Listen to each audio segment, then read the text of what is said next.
Chapter 1747. Clarification. Zhao Shu felt that the current situation warranted more clarification. He dispatched someone to the province to inform Yuezhing Xiao about the misunderstandings, and requested his presence if he could spare the time. Yuezhing Xiao, having recently visited An's province, possessed first-hand knowledge of the circumstances. Putting aside his responsibilities, he promptly made his way. A sense of remorse engulfed him. Who could have foreseen such complications arising from a simple letter delivery? Yuezhing Xiao sought to dispel the rumors, offering intricate details about the prosperous state of An's province. Lord Xiao and Madame Xiao thrived there, and Xiao himself had developed a fondness for the region during his extended stay. In fact, he had left his managers and assistants there, with plans to expand the Yuezhing family's business by acquiring a few shops. Why would I invest if things were amiss? He countered. Regarding the bandit rumors, Xiao clarified that it was a historical misconception based on the region's terrain. While there were once fugitive bandits in the mountains, it was not a current reality. Addressing the misconception about Lord Xiao's move to An's province, Xiao debunked the notion of exile. Instead, it was a strategic move to gain valuable experience for future promotions, a common practice in bureaucratic circles. In a stern plea, he urged everyone to refrain from spreading baseless rumors.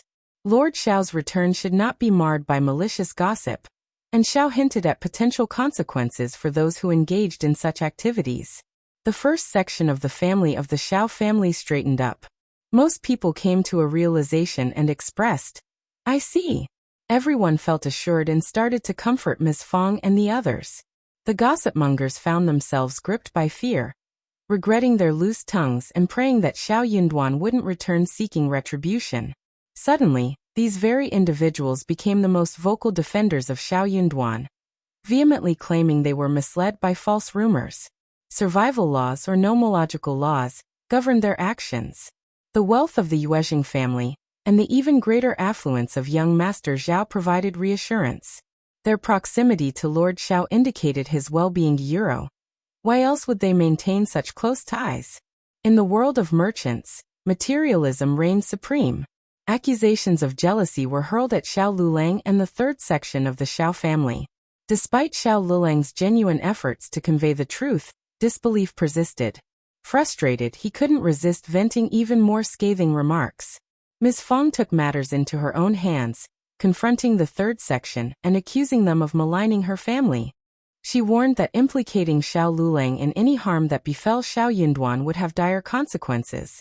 Proposing a complete severance of blood ties, she suggested going separate ways to avoid future entanglements. A hushed silence descended upon the third section. The thriving state of the first section meant that Xiao Yunduan's potential lack of official status wouldn't greatly impact them. The couple from the second section, now a subject of ridicule, harbored regret, while the third section hesitated to sever ties. Third uncle and Mrs. Ma, confident in their son's promising future, were unwilling to completely disassociate from the first section, even if they believed he outshone Xiao Yunduan. Xiao Lulang found himself in an awkward position, reluctant to take drastic measures.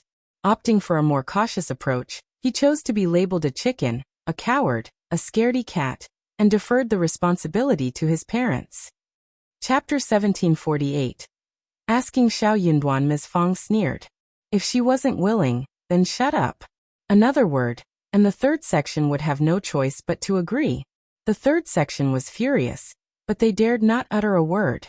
After the incident, Ms. Fong found Zhao Shu more and more pleasing to the eye. Had he not stepped forward to speak, suppressing the third section wouldn't have been as easy. Sooner or later, she would have to find an opportunity to deal with those ingrates from the third section. Tao Tao was also fuming about the matter. She adorned the gold hairpin with large gems that Xiao Xian had given her, flaunting various pieces of jewelry and pocket money to Xiao Xiaoji. Envy prompted Xiao Xiaoji to run back to Ms. Ma, choosing to vent there instead of crying in front of Tao Tao. Ms. Ma was envious too. Thinking of Zhao Shu only fueled Ms. Ma's frustration. If her daughter were to marry Zhao Shu, even as a concubine, had be so wealthy that Tao Tao wouldn't get the chance to flaunt. However, Ms. Ma also realized that it was just wishful thinking. Her son was destined for a high-ranking official position. How could her daughter be a concubine? She had to be the first wife. Ms. Ma comforted Xiao Xiaoji, assuring her that when her brother became an official, he would find her a wealthy family, better than Tao Tao's. Xiao Xiaoji continued to cry, feeling a mix of resentment and anticipation. She hoped her brother would attain official status soon, making her an official's daughter too. Bitterly, she pondered her Euro. How many more years could she wait? Why wasn't her brother becoming a recommended man, an advanced scholar, or an official sooner? If he failed to become an intermediate recommended man this year, would he have to wait another 3 years? How could he endure waiting for another 3 years? Xiao Xiaoji couldn't help but shiver. Ms. Fong was highly content with the marriage proposal from the first section of the Xiao family, but she didn't immediately agree. Instead, she informed Zhao Shu that Xiao Yunduan was in charge of Tao Tao's marriage, so he needed to seek Xiao Yunduan's approval. As long as Xiao Yunduan gave the nod, Zhao Shu promptly conveyed his intention to visit An's province to seek approval. Though Lord Xiao didn't appear to show much interest in him, Zhao Shu sensed a tacit agreement. Otherwise, Lord Xiao wouldn't have ignored him, let alone permitted the visit. With a farewell to Tao Tao and a goodbye to Ms. Fong, Zhao Shu, accompanied by Uncle Qing and Aunt Qing, headed to An's province without hesitation. Upon encountering Xiao Yunduan and Xiao Xian, the content of the letter was evident from their brief conversation. Zhao Shu, unwilling to lie, disclosed the truth when questioned. Cursing inwardly, he hadn't even broached the serious aspects of his life, yet he found himself entangled in this scam. Xiao Yunduan sneered. This sixth cousin is quite the schemer. He enjoyed stoking the flames and exacerbating the situation. Concerns about Zhao Shu's potential official career arose. It seemed he might face trouble ahead. Despite the initial skepticism, Xiao Yunduan reconsidered his opinion of Zhao Shu, appreciating his willingness to support the family. The recent discussion about Xiao Lulang had left a lingering tension, but Zhao Shu had to set aside his intended remarks. He updated Xiao Yunduan and Xiao Xian on family matters, presenting the special gifts they had requested. Gradually, the atmosphere lightened. Chapter 1749. Zhao Shu's proposal. Zhao Shu and his servants took residence in the modest guest room within the eastern courtyard. Xiao Xian, upon learning of his arrival, instructed the kitchen to prepare a few extra dishes, and extended an invitation for dinner to Zhao Shu. The family harbored no reservations toward Zhao Shu. As he was destined to be their future son-in-law, there was no need to entertain suspicions. Eager to proceed, Zhao Shu, along with his hosts, shared a meal together. As they sat in the parlor sipping tea, Zhao Shu finally rose, offering a deep bow to Xiao Yunduan and Xiao Xian, and broached the subject of marrying Tao Tao to Xiao Yunduan. The air froze. Xiao Yunduan raised his eyebrows. Xiao Xian looked at him and then at Zhao Shu, and smiled. She didn't say anything. She knew very well what her husband was thinking. This matter had been going on for so long. It was time for an outcome. Otherwise, it would be unfair to Zhao Shu and Tao Tao. It wasn't that her husband held any disdain for Zhao Shu, but he found it difficult to part with his only sister. As Xiao Xian contemplated Xiao Yunduan's silence, on the verge of suggesting a need for further consideration, Xiao Yunduan interjected. Is this how you propose? Taken aback, Zhao Shu's nerves kicked in immediately. He stammered. I'm very sincere, Brother Xiao. I promise to treat Tao Tao well, sparing her any grievances. I'll ensure her happiness every day. If not, Brother Xiao and sister-in-law, you can hold me accountable. I won't have any complaints and I won't take a concubine. Not even a maid. I'll be loyal to Tao Tao. Xiao Yunduan shot him a glance, halting his rambling. Elder brother Xiao, unable to contain herself. Xiao Xian let out a snicker. This brother-in-law truly lacked any temper. Where could she find such a wealthy and easily manageable brother-in-law? After this instance, such opportunities would be scarce. Xiao Yunduan couldn't endure it any longer. If you want to propose, at least do it properly, right? Zhao Shu remained nervous, his thoughts in disarray. Brother Xiao, whatever you want to I'll do it. Xiao Xian, unable to contain herself, burst into laughter. Young Master Zhao, find a matchmaker to discuss this with our family. We lack nothing. Tao Tao is our only girl, and we can't bear to see her suffer. Xiao Yunduan shot his wife a glance, knowing she understood his intentions, unlike Zhao Shu, who seemed oblivious. Ecstatic, Zhao Shu's eyes lit up. Really? Feeling a bit foolish, Xiao Yunduan threw him a look. Suppressing her laughter, Qiao Xian said, "Certainly true. Remember your promises to Diayuro, treat Tao Tao well, and spare her any suffering." Zhao Shu's grin reached from ear to ear. He nodded vigorously. No worries, no worries. Sister-in-law, brother Xiao, rest assured. I'll treat Tao Tao well, I swear. No need to swear. Well, judge by your actions. If you disappoint Tao Tao, we won't let you off. Since you're genuinely interested, go and formally propose. Whether she accepts is up to Tao Tao. Zhao Shu continued nodding with a wide smile. Yes, yes, yes. Thank you, brother Xiao, sister-in-law, for making my wish come true, hee hee.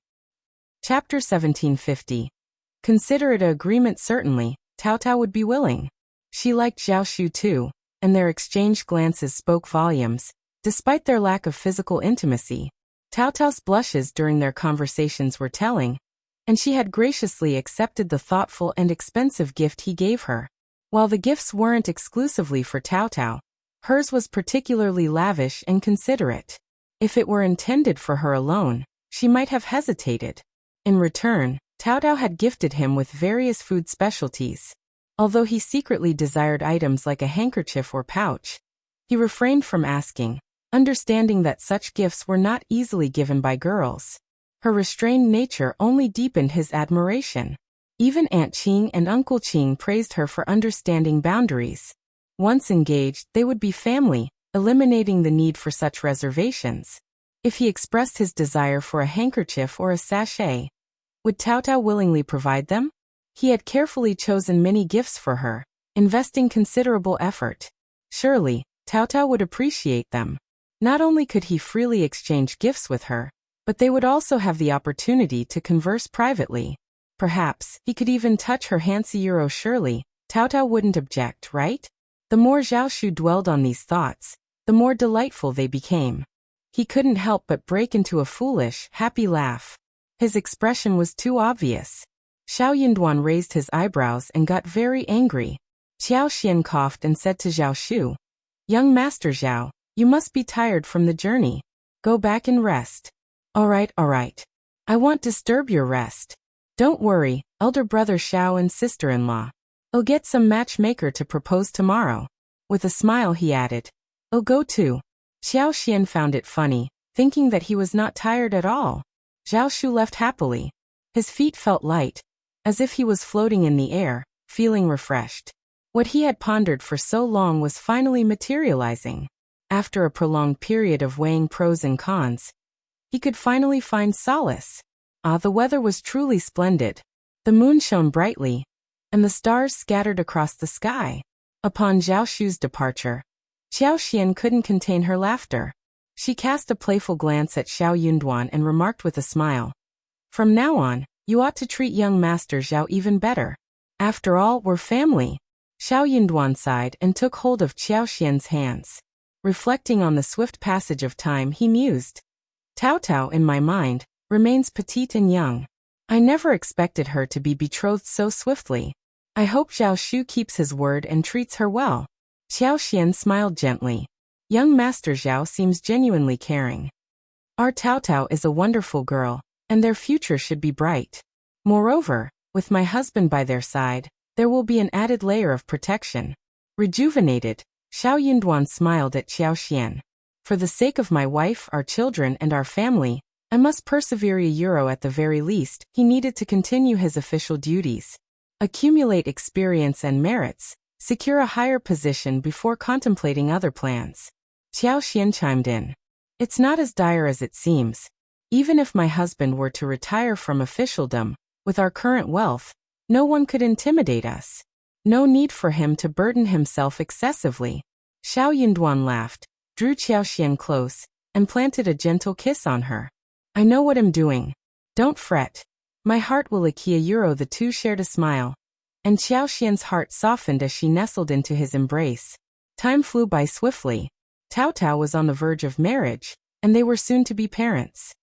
Chapter 1751. Excited Zhao Shu was overflowing with joy, so much so that he couldn't sleep a wink that entire night. Uncle Qing and Aunt Qing shared in his happiness. Witnessing his excitement, they found themselves torn between laughter and tears. Anxious to make preparations, Zhao Shu needed to return to Yuzhong the following day. While not as prosperous as Jiangnan, Yuzhong, being a provincial city, offered access to goods from both the north and south. The marriage proposal was merely the beginning. The actual purchases would take place in Yuzhong. Afterward, he planned to acquire a spacious house in Yuzhong province. This would not only serve as a convenient residence for him and Tao Tao, but also accommodate the betrothal gifts he had prepared in Jiangnan. Anticipating his brother's extended stay in An's province, Zhao Shu considered buying a house there as well. When Xiao Yunduan settled down, Zhao Shu envisioned picking up Tao Tao and her mother to visit and stay for a while. Surely, Tao Tao would be delighted, earning praise from her mother-in-law. Amidst his joyous planning, Zhao Shu overlooked the fact that his future mother-in-law was the Lord's biological Sonayuro, an official in An's province. It only made sense to stay with his biological son, not in a house bought by his son-in-law. Xiao Xian advised Zhao Shu to rest for a couple of days before departing, and Xiao Yunduan shared a few words with him. While Zhao Shu was eager, he realized he was fatigued from the lengthy journey. Besides, given the care shown by fifth brother and fifth sister-in-law, he decided to grant them some face. Indeed, young Master Zhao was taking a proactive approach, having already adjusted his way of addressing Xiao Yunduan and Xiao Xian as fifth brother and fifth sister-in-law. Xiao Yunduan was momentarily surprised by the change, but he neither corrected nor offered any suggestions. Instead, he silently consented. Feeling increasingly self-assured, Zhao Shu's self-importance grew. Xiao Xian chuckled inwardly. This Zhao Shu was truly entertaining. Having spent 2 days in An's province, Zhao Shu embarked on his journey to Yuzhong, serving as a messenger for Xiao Yunduan and Xiao Xian. Ecstatic, Zhao Shu set off without the accompaniment of Aunt Qing and Uncle Qing. They watched with smiles, sighing with relief. Young Master's marriage is finally settled. Shortly before the new year, the clan leader sent a letter urging Zhao Shu's swift return to Euro, for no reason other than his impending marriage. Since Zhao Shu's adoption, numerous individuals within the clan eyed his marriage prospects. The threshold of the clan leader's family was nearly worn down. The clan, relatives, and friends were all fervently eager to share potential matches for Zhao Shu. After all, the wealth of Zhao Shu's family, bereft of direct elders, was immense. Just the 100,000 mu of mulberry fields alone generated an annual income of 700,000 to 800,000 taels of silver euro. A staggering wealth that many dared not imagine. Success in marrying into the family would make the in-law family Zhao Shu's closest relative and elder. This opportunity promised newfound prosperity, tempting many. The patriarch's daughter-in-law, faced with the realization that her maternal family lacked a suitable girl for marriage, was on the brink of despair. She had missed a golden opportunity and was determined to rectify it. Who wouldn't be enticed by such a favorable arrangement? Now, with nothing else to occupy her thoughts, the patriarch's daughter-in-law resolved to assist anyone willing to offer sufficient benefits. Chapter 1752. Dumbfounded, she accused Zhao Shu of being overly petty. In a logical sense, Zhao Shu had adopted the patriarch's late younger brother, making the patriarch's family his elders. Therefore, it was only fair for him to delegate responsibilities to manage his business. However, Zhao Shu remained adamant, even resisting the pressure from the clan. He hadn't returned, making it inappropriate to press the matter further. This time, they called him back for 2 reasons: his impending marriage and the desire to intervene in his business affairs. Even if they had parted ways, they were still his elders. When the time came to reprimand him, he would have to show some deference. The Zhao family clan buzzed with activity, resembling a revolving door or a game of musical chairs. The patriarch's wife assumed an air of importance, as if she held Zhao Shu's family matters in her grasp. Upon Zhao Shu's return, his eyes gleamed upon hearing the patriarch and his wife discussing the marriage. Feeling slightly embarrassed, he smiled and admitted, I originally planned to inform you about this upon my return. I've taken a liking to a girl, and was about to propose. The patriarch and his wife were taken aback, exchanging astonished glances. This person had actually set his sights on someone outside the clan? Unthinkable. He couldn't possibly do this. Quickly, the patriarch's wife interjected. Shu, you're still young and inexperienced.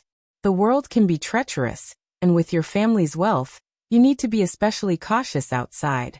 Who knows if others have their eyes on your assets? Falling prey to those with ill intentions could lead to trouble. The patriarch nodded in agreement. Zhao Shu felt displeased upon hearing this. He swiftly clarified. Auntie, you've misunderstood. The girl I like comes from an exceptional family. Her brother is the newly appointed primus by the emperor this year. He currently holds the position of a fifth-ranked minister-counselor in the Ministry of Revenue in the capital, and enjoys favor from the emperor and the crown prince. How can such a family not be esteemed? The patriarch's wife froze in surprise. However, the patriarch's expression soured. Did that girl personally confirm this? Something doesn't add up. While I may not be well versed in bureaucratic matters, don't all new primuses join the Hanlin Academy initially? It takes several years to progress to the 6 divisions, right? Moreover, attaining the 5th rung Kaiyuro, this is a significant official position. How could one suddenly rise to such a rank? The patriarch's wife chimed in. Exactly. It's obvious that this is a fabrication. If you can concoct such a ludicrous lie, what does it say about your character, Euro? Auntie. Zhao Shu interrupted her unhappily. You've misunderstood. I spent a considerable time in the capital, and happened to become friends with the newly appointed top scorer, Lord Xiao. I only discovered his sister later. How could this be a lie?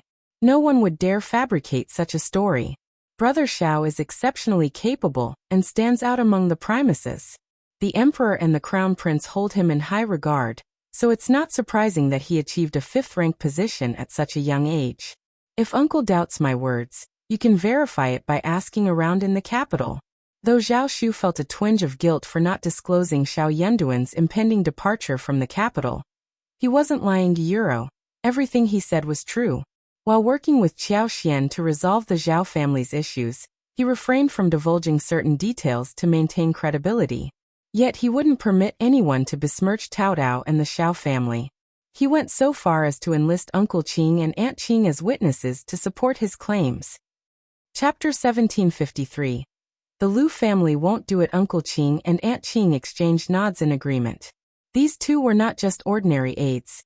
They were pillars of support left by Madame Zhang for Zhao Shu, and their words held immense weight.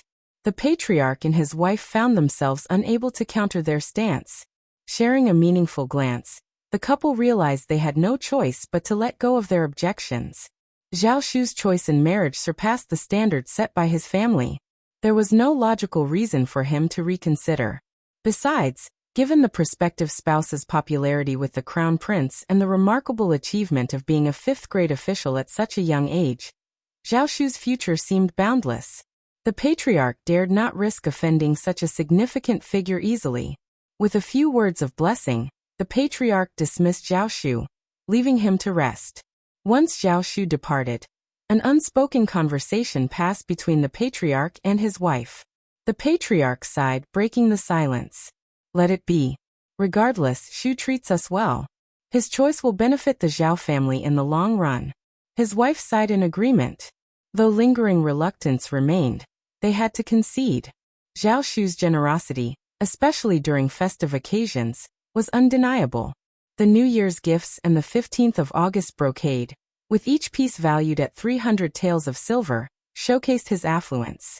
The silver alone amounted to a generous sum of 5,000 taels. Comparatively, Zhao Mu paled in comparison.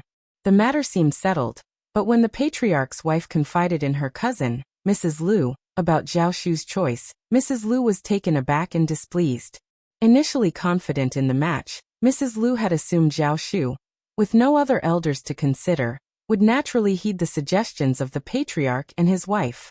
She had already envisioned the calculation of Zhao Shu's assets. Mrs. Lu had meticulously planned everything.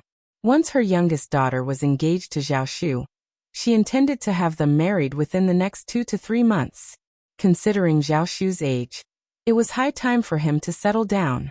Post-wedding, she envisioned a stint at Zhao Shu's residence to assist her daughter in managing the household. Anyone deemed unruly or disobedient would be promptly dismissed. Her strategic move involved entrusting her son, daughter-in-law, 2 other daughters, and son-in-law with the responsibilities of the Zhao family's business. They were family, and Mrs. Lu insisted on their active involvement, unwilling to let outsiders take charge. Mrs. Lu felt empowered to scheme in such a way because she perceived Zhao Shu as vulnerable, lacking parents or siblings. In due time, she would become his mother-in-law and the closest elder in his Lifia Euro. How could he possibly resist? Mrs. Lu went so far as to inquire about Zhao Shu's assets, piecing together enough information to fuel her excitement. As she shared her plans with her family, excitement rippled through them as well. Despite Mrs. Lu and her husband urging caution and discretion about their newfound wealth, their secrecy didn't last long. Once the news broke, it spread like wildfire. The sons and daughters-in-law of the Lu family, unable to contain their enthusiasm, inadvertently leaked the information. Despite fervent warnings to keep it under wraps, word got out. Rumors echoed throughout the community, with even the youngest child in the neighborhood supposedly aware that the Lu family's youngest daughter was on the verge of marrying the wealthiest man in Yangzhou Euro, Zhao Shu. The Lu family's fortune seemed destined to soar. Just as the Lu family reveled in their imminent prosperity, the wife of the Zhao family's patriarch abruptly instructed them to abandon their plans. Letting go of such aspirations proved to be an unbearable task for the Lu family. Chapter 1754. Bewitchment. Mrs. Lu seethed with anger, her chest turning cold, and her vision threatening to black out a euro. She was on the verge of fainting. The audacity of the situation felt like an outright betrayal. Had it not been for her appeal to the patriarch's wife for assistance, Mrs. Lu might have unleashed a torrent of curses. This level of manipulation was beyond acceptable. The Lu family had meticulously prepared for the alliance, and the sudden change was utterly unjustifiable. The patriarch's wife's directive to forget it sounded absurd. How could they simply erase such elaborate plans? The shame would be insurmountable, tarnishing their standing with relatives, friends, and neighbors. Suppressing her fury, Mrs. Lu shifted tactics to sway the patriarch's wife. Her reasoning was sound. Marrying her daughter to Zhao Shu promised far greater benefits for the patriarch's family. Mrs. Lu made a generous promise, emphasizing the potential advantages for both families. She insinuated that when the time came, members of the patriarch's family could actively participate in managing Zhao Shu's assets. It seemed like a win-win situation. Although tempted, the patriarch's wife hesitated. Instead of immediate agreement, she approached Zhao Shu, subtly suggesting that he involve her 2 sons, brothers, and nephews in their plans. Zhao Shu found the suggestion distasteful. Flatly refusing, he clarified that while Uncle Qing could arrange suitable positions for them, adherence to rules was non-negotiable. Not everyone could become a manager, let alone assume a chief managerial role right from the start. Even if they contributed, their progress would align with the natural course of their abilities. While Zhao Shu wasn't deeply involved, he adhered to the principles instilled by his mother, Madame Zheng. This approach mirrored the rules governing the businesses under his control, and those of the Zheng family in the past. Unyielding in his commitment, he refused to compromise for anyone. This stance deeply displeased the patriarch's wife. In her view, her 2 sons, being Zhao Shu's cousins, deserved to be chief stewards from the start. How could Zhao Shu audaciously delegate such responsibilities to his subordinates? As for her brothers and nephews from her maternal family, she knew their disposition well. Accustomed to being landowners with over 300 mu of land in the countryside, they were used to the roles of old masters and young masters. The notion of starting from the bottom seemed preposterous to them. They envisioned a life of prosperity and leisure, not hard work. If Zhao Shu had the compassion, a place in his heart for his aunt, he could have let them oversee matters and assigned a deputy to handle the practicalities. Yet he refused outright. The patriarch's wife, swayed by Mrs. Lu's enticement and fueled by dissatisfaction, sought solace in discussions with Mrs. Lu. Having gathered information from various sources, she knew Zhao Shu's resolve to marry into the Xiao family was unwavering. Fueled by discontent and anger, she began entertaining malicious thoughts. Her first scheme involved orchestrating a chance encounter between Miss Lu and Zhao Shu. A carefully arranged meeting could create an illusion of fate, fostering love at first sight. Assuming Miss Lu presented herself as a delicate beauty, coupled with the orchestrated encounter, there was a chance Zhao Shu might be swayed.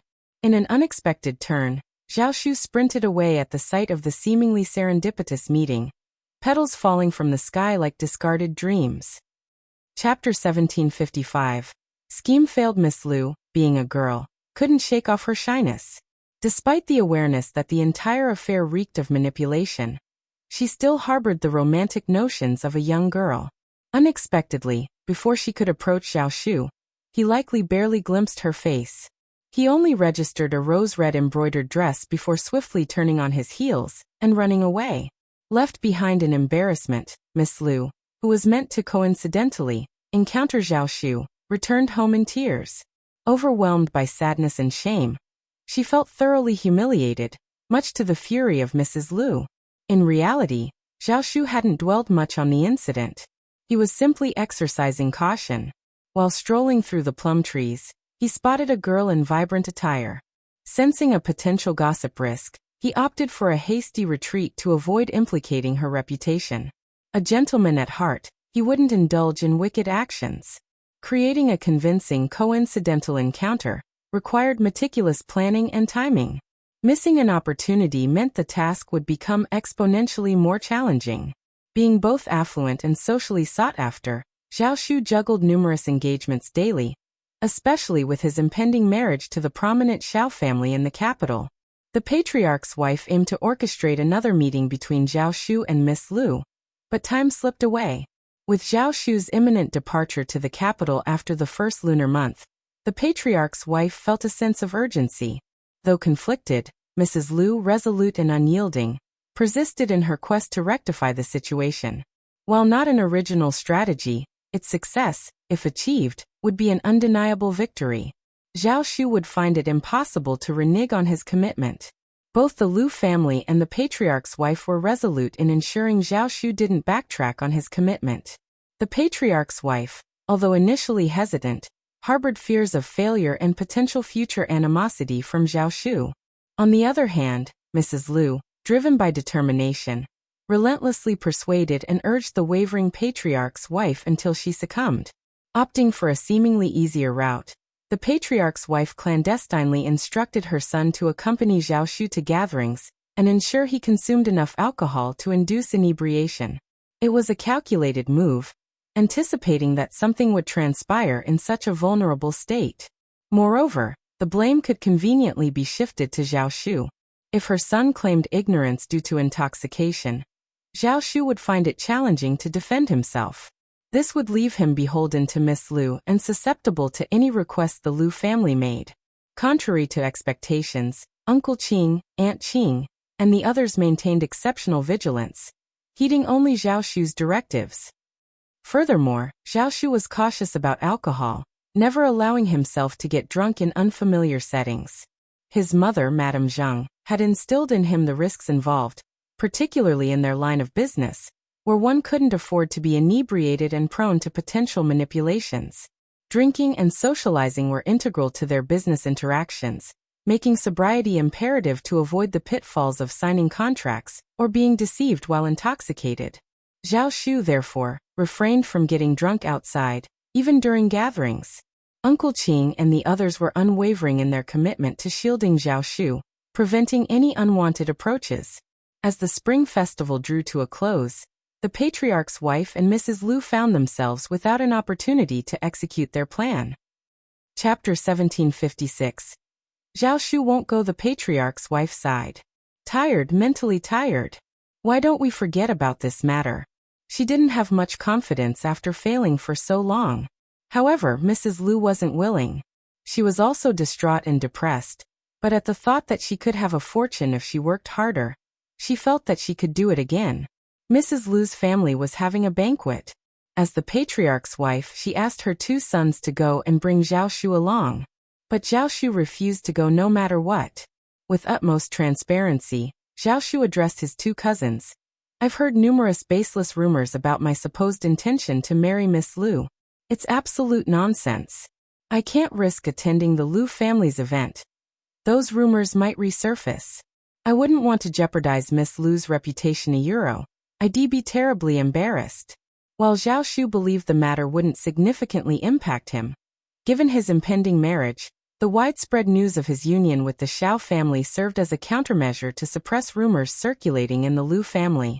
Despite the geographical distance between the Lu family and the Zhao family, the rumors managed to infiltrate Zhao Shu's domain, necessitating his caution.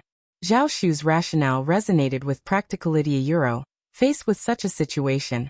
Avoiding potential suspicions became a logical choice. The patriarch's two sons sighed inwardly, recognizing their mother's plot. While they harbored dissenting opinions, their mother kept them in the dark about her intentions. They felt compelled to feign ignorance and refrained from broaching the subject proactively.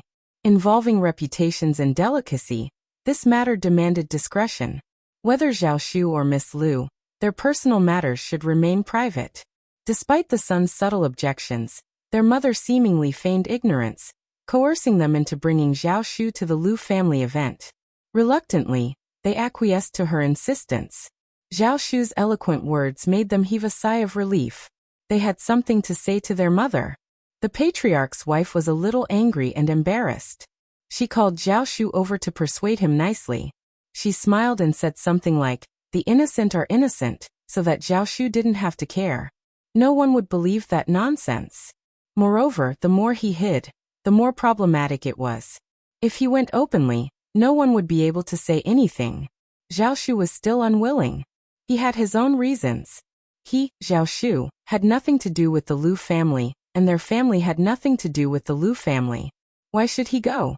He wanted to ride on his cousin's coattails. Wasn't this obvious that outsiders would think that there was a problem? The patriarch's wife couldn't say anything, but she couldn't show her intentions too clearly. She was helpless unexpectedly. Mrs. Lu was unwilling to give up. She sent her son over, and asked them to bring Zhao Shu home no matter what. Uncle Qing and Aunt Qing could not take it anymore. The two young masters of the Lu family did not even get to see Zhao Shu. Perhaps Zhao Shu was still in a daze and did not know anything, but he could not hide any clues from Uncle Qing and Aunt Qing. The two of them vented their frustrations silently, muttering "shameless" under their breaths.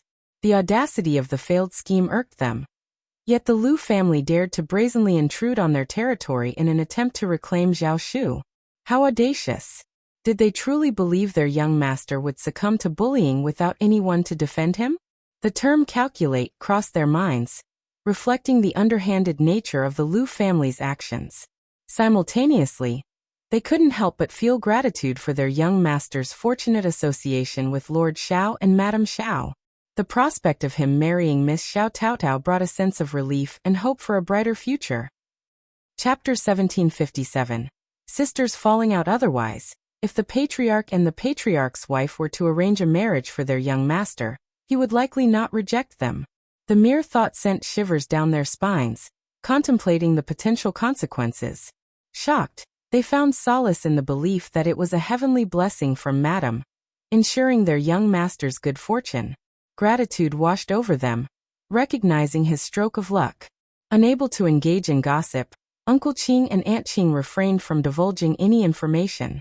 Nevertheless, their concern for Zhao Shu led them to suggest a timely departure to the capital, offering assistance to Lord Xiao and Madame Xiao if needed. Zhao Shu readily agreed, deciding to bid farewell to the patriarch after the 15th day of the first lunar month. Departing for the young masters of prominent families involved a meticulous process. They packed their belongings, bid farewell to their elders, and could only truly set out after the 20th of the first lunar month. Lengthy farewells with relatives and friends extended the departure timeline, spanning at least 10 days to half a month. Once the matter was settled, they could leave within a few days, bringing relief to Uncle Qing and Aunt Qing. Unexpectedly, the Lu family faced a setback. With Zhao Shu's family matters resolved, the Lu family's previous boasts turned into a source of mockery. Countless people derided them behind closed doors, though none were foolish enough to explicitly convey the ridicule to the Lu family. However, an exception emerged. During a banquet hosted by the Lu family, Miss Lu and sister-in-law entertained a group of young misses and madams. Among them were those who harbored ill feelings towards Miss Lu. Coincidentally, there was a quarrel. The other party was angry and spoke too quickly, so they used this matter to mock Miss Lu. Due to this ordeal, Miss Lu found herself overwhelmed with shame and resentment.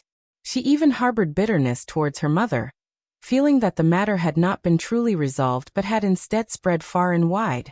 Unable to face the embarrassment, she was on the verge of hiding from everyone. To her dismay, the mockery didn't end. In front of a gathered crowd, people openly taunted her, and snickers echoed from the onlookers. Blushing with embarrassment, Miss Lu covered her face and fled, tears streaming down her cheeks. The two daughters-in-law of the Lu family shared in the embarrassment, and witnessing Miss Lu's distress made others uncomfortable. Swiftly changing the topic, they attempted to divert attention away from the awkward situation. While the incident was promptly suppressed at the banquet, whispers lingered as some couldn't resist discussing it in hushed tones afterwards. After the banquet, news of the embarrassing incident spread throughout the Lu family, leaving everyone disgruntled. To everyone's shock, Miss Lu, overwhelmed by embarrassment, attempted to hang herself. Fortunately, her vigilant maidservant intervened in time, saving her from harm. Mrs. Lu, deeply distressed, held her daughter close, tears streaming down both their faces. Overwhelmed with grief and anger, Mrs. Lu directed her frustration towards the patriarch's wife and sought answers from the Zhao family. In her pursuit of justice, she decided to expose the matter. Exasperation fueled a heated argument between the patriarch's wife and Mrs. Lu, resulting in an irreparable rift in the relationship between the cousins. Mrs. Lu, fueled by resentment and an unwavering determination, refused to back down. The thwarted outcome with the patriarch's wife only intensified her resolve. At this point, retreating would mean forfeiting everything. She believed that by pressing forward, there might still be a chance. The commotion extended to the Zhao family clan, eliciting the patriarch's ire. Frustrated, he vented his complaints to his wife, realizing that the matter needed resolution. Summoned amidst the chaos, Zhao Shu arrived, wearing a perplexed expression. Mrs. Lu, however, didn't want to strain her relationship with him. She refrained from holding on to him, seeking a more diplomatic approach to address the unfolding situation. Chapter 1758. Anyway, no. Mrs. Lu, however, continued to insist, pressuring the patriarch's wife and claiming that she had been promised Zhao Shu for her youngest daughter. This rumor had already spread, tarnishing her daughter's reputation, and now the Zhao family was demanded to provide an explanation. She hinted strongly that Zhao Shu was intended for her daughter's hand in marriage. Zhao Shu's expression darkened. The patriarch's wife, caught off guard by the unfolding situation, was filled with regret. Despite Mrs. Lu's accusations, she vehemently denied any such promise. Zhao Shu could clarify that while he might have entertained the idea in the past, no formal steps like proposing or exchanging birth dates had taken place. It wasn't a valid commitment. Mrs. Lu persisted, trusting the relationship between her and Madame Zhao, cousins with a supposedly strong bond. She accused Madame Zhao of betrayal, claiming her daughter's tragic fate was a result of deception. An explanation was demanded. The elders of the Zhao clan disapproved, casting judgmental looks at the patriarch and his wife. The gravity of the situation threatened the family's reputation. As tension escalated, the patriarch silently cursed, realizing the potential consequences. If a death were associated with this dispute, his position as patriarch might be jeopardized. Mrs. Lu remained relentless, pushing the boundaries dangerously. In truth, the Lu family held the incorrect stance, and the patriarch's wife had made a grave error in her hastiness. Had the patriarch's wife not been so quick to make promises without verifying the facts, the Lu family would have remained silent. The blame rested on her for pursuing a faulty narrative. Some believed that when Zhao Shu returned and clarified his existing commitment to another family, the patriarch's wife should have decisively quashed any aspirations the Lu family harbored. Yet, unbeknownst to many, she was hatching a covert plot against Mrs. Lu. It's a small community. Did they truly believe their schemes would go unnoticed? The public merely played ignorant. In the end, their machinations backfired, and they ended up causing harm to themselves. These two individuals were far from virtuous, but dwelling on that was futile. The immediate concern was resolving the issue and pacifying the Lu family. Within the Zhao clan, there were those who reveled in Zhao Shu's misfortune, eagerly anticipating his downfall out of sheer jealousy. Zhao Shu's affluent background, coupled with his lack of familial restrictions, fueled envy and resentment. These onlookers couldn't wait for his fortunes to take a turn for the worse. Hence, taking a diplomatic approach, they suggested Zhao Shu marry Miss Lu. After all, he wasn't bound to the Xiao family through engagement, making it a family matter that required respect for the elders and their priorities. Given Lord Xiao's refined education, it was presumed he'd comprehend the situation. Numerous heads nodded in agreement. Considering the Xiao family's distance from the capital, they wouldn't be adversely affected. The Lu family, however, was in a different predicament. Should any harm befall Miss Lu due to this dispute, the Zhao family's reputation would suffer, impacting them all. The patriarch and his wife gazed at Zhao Shu hopeful. Mrs. Lu, even more self-satisfied, declared it as the optimal solution. She lavished praise on her daughter, extolling her virtues, sensibility, intelligence, and beauty. Once married into the Zhao family, she promised, Miss Lu would dutifully care for her elders, tend to her husband, and raise her children with utmost dedication. Mrs. Lu confidently envisioned her daughter becoming the ideal daughter-in-law for the Zhao family. Chapter 1759. Not giving any face infuriated, Zhao Shu vented his anger, scolding the Zhao family relentlessly. He made it clear marriage to a girl from the Lu family was out of the question. His commitment lay with the Xiao family, and he was adamant about reporting to the patriarch and formalizing the betrothal. No other family would be part of his matrimonial plans. He wouldn't let anyone undermine this decision. He viewed his marriage seriously, and was prepared to face any legal battle or financial strain that arose from this dispute. Compromise was not an option. Defying all odds, he asserted. Let them try if they have the audacity. Frustrated at the absurdity of treating his marriage as a jest, Zhao Shu declared he'd start his own family if the Zhao family held such a stance. As Zhao Shu cursed, Mrs. Lu's face fluctuated between red and white. Panic seized many members of the Zhao family as they attempted to pacify him. How could they utter such words? The Zhao family had no reason to dislike him. His generosity during the new year, showering elders' families with gifts exceeding 1,000 taels, was a testament to his affluence. The family could live comfortably for a year with just his New Year's offerings. No matter who opposed him, the god of fortune seemed to favor him. Rich, influential, and well-connected, Zhao Shu was beyond the Zhao family's control unless he willingly yielded. Mrs. Lu, humiliated and desperate, resorted to threatening her daughter's life once more. Unfazed, Zhao Shu sneered and retorted, "How is that my problem? I don't even know you. Find whoever you want. I couldn't care less." Mrs. Lu nearly fainted from the intensity of her anger. The patriarch and his wife wore expressions of extreme displeasure. Zhao Shu showed no regard for their authority. Observing their evident fury, Zhao Shu took a measure of satisfaction. His substantial wealth, though disposable, wouldn't be spent on tolerating their bullying. Despite belonging to the same clan, he drew a line at being coerced into unwanted commitments. He asserted firmly, "Let's be clear, I won't marry this girl, no matter which family she belongs to. Who dared to scheme behind my back? And how did you bring her here? Sort out sending her back." His words aimed solely to repel and disgust them.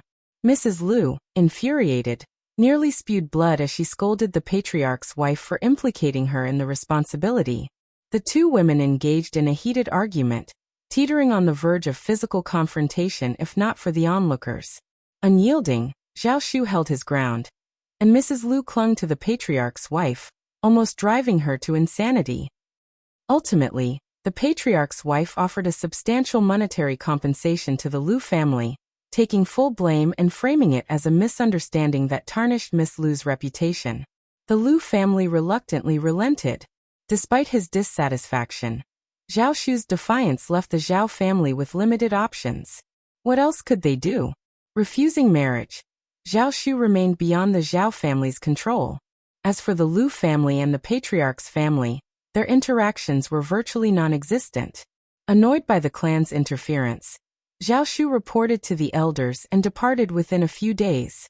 His business in the south faced delays, and upon reaching the capital he discovered that Xiao Yunduan and Xiao Xian had already left for An's province, leaving Zhao Shu somewhat regretful. Nonetheless, since he was already in the capital, he decided to inspect their properties on behalf of Xiao Yunduan and Xiao Xian. Chapter 1760. Preparing to propose marriage. And so, Zhao Shu made his way to the manor in Cloudwater Town, engaging in a conversation with the manager.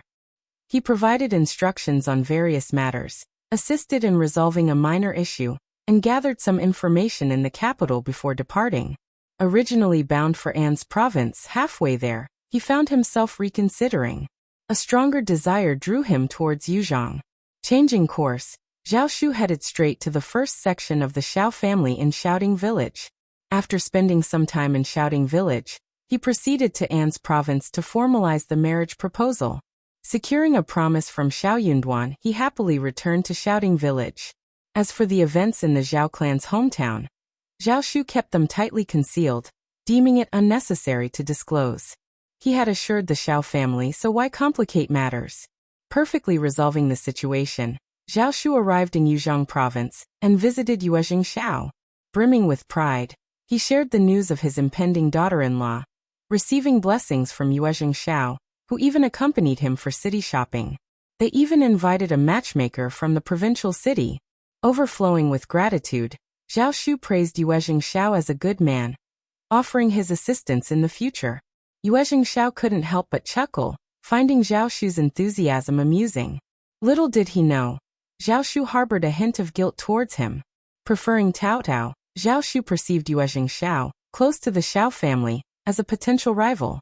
Misunderstandings fueled his suspicion, only to realize later that he had misjudged. Although unknown to others, he carried the weight of this self-aware guilt, feeling he had let Yuezhing Xiao down. If Yuezhing Xiao knew what he was thinking, he would be caught between laughter and tears. Tao Tao was a good girl, and if the two families got married, they would be closer to the Xiao family. Yuezhing Xiao had such a thought, but he soon gave it up. The daughter-in-law of a big family like the Yuezhing family was not someone a girl like Tao Tao could deal with. In contrast, Zhao Shu's family dynamics were simpler, making him a more suitable match. With everything prepared, Zhao Shu led his men to Heshan County, where they stayed at an inn. Aunt Qing was entrusted with delivering Xiao Yunduan's letter to the Xiao family, outlining his opinions on the marriage. The matchmaker arrived, and Ms. Fong, overjoyed, couldn't stop smiling.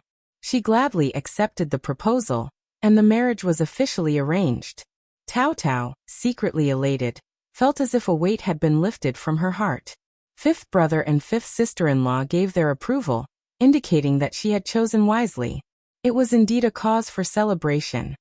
The exchange of birth dates took place, with Aunt Qing bringing along invaluable jewelry, clothes, and precious gold and jade ornaments symbolizing auspiciousness. She personally made arrangements with the sect, paving the way for the betrothal and marriage discussions. With no direct elders in Zhao Shu's family, and the patriarch being distant, he took it upon himself to oversee the negotiations. Chapter 1761.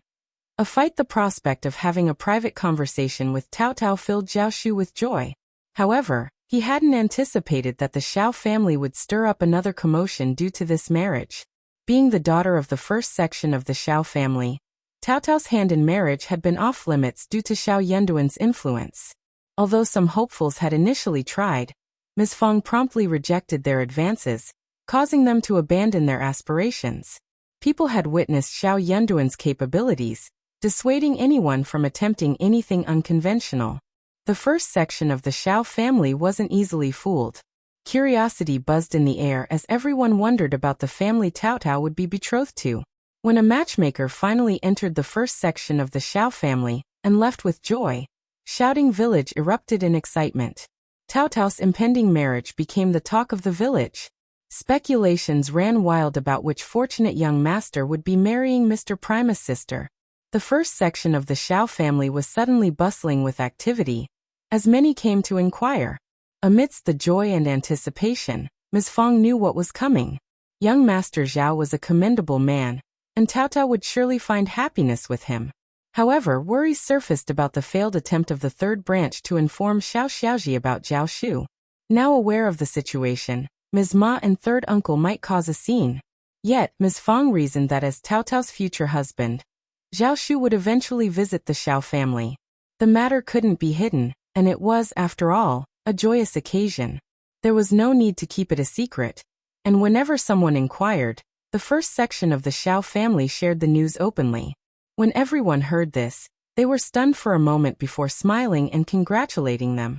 Young Master Zhao had been to the first section of the family of the Xiao family for so many times, and he came here whenever he had nothing to do. He had thought that it was strange, but it turned out that he was here for Tao Tao. That made sense. As for Ms. Ma and third uncle who were interested in Zhao Shu, they did not mention it in front of the first section of the family of the Xiao family. They were not stupid enough to bring it up in front of them. What good would it do them if they caused trouble for the first section of the family? Even those who were envious did not dare to say anything. They were afraid that they would be scolded if they said it. But Ms. Ma and third uncle were different. When they found out about this, their first reaction was disbelief. Impossible. After confirming that it was true, Ms. Ma slapped her thighs and shouted at third uncle angrily. Listen to this. What is happening? What is happening? The first section of the family is bullying us. I'm telling you this isn't over. Xiao Xiaoji was also stunned. She covered her face and ran back to her room in tears. Ms. Ma's fury was so intense that she neglected to console her saddened daughter. Instead, she hastened to the first section of the Xiao family with third uncle. Anticipating a clash, many villagers had their eyes on the unfolding drama. Observing the couple's rapid approach, a curious crowd trailed behind, eager to witness the spectacle. Upon reaching the first section, Ms. Ma and third uncle unleashed their anger, demanding answers. In the midst of a joyful occasion, their intrusion created tension.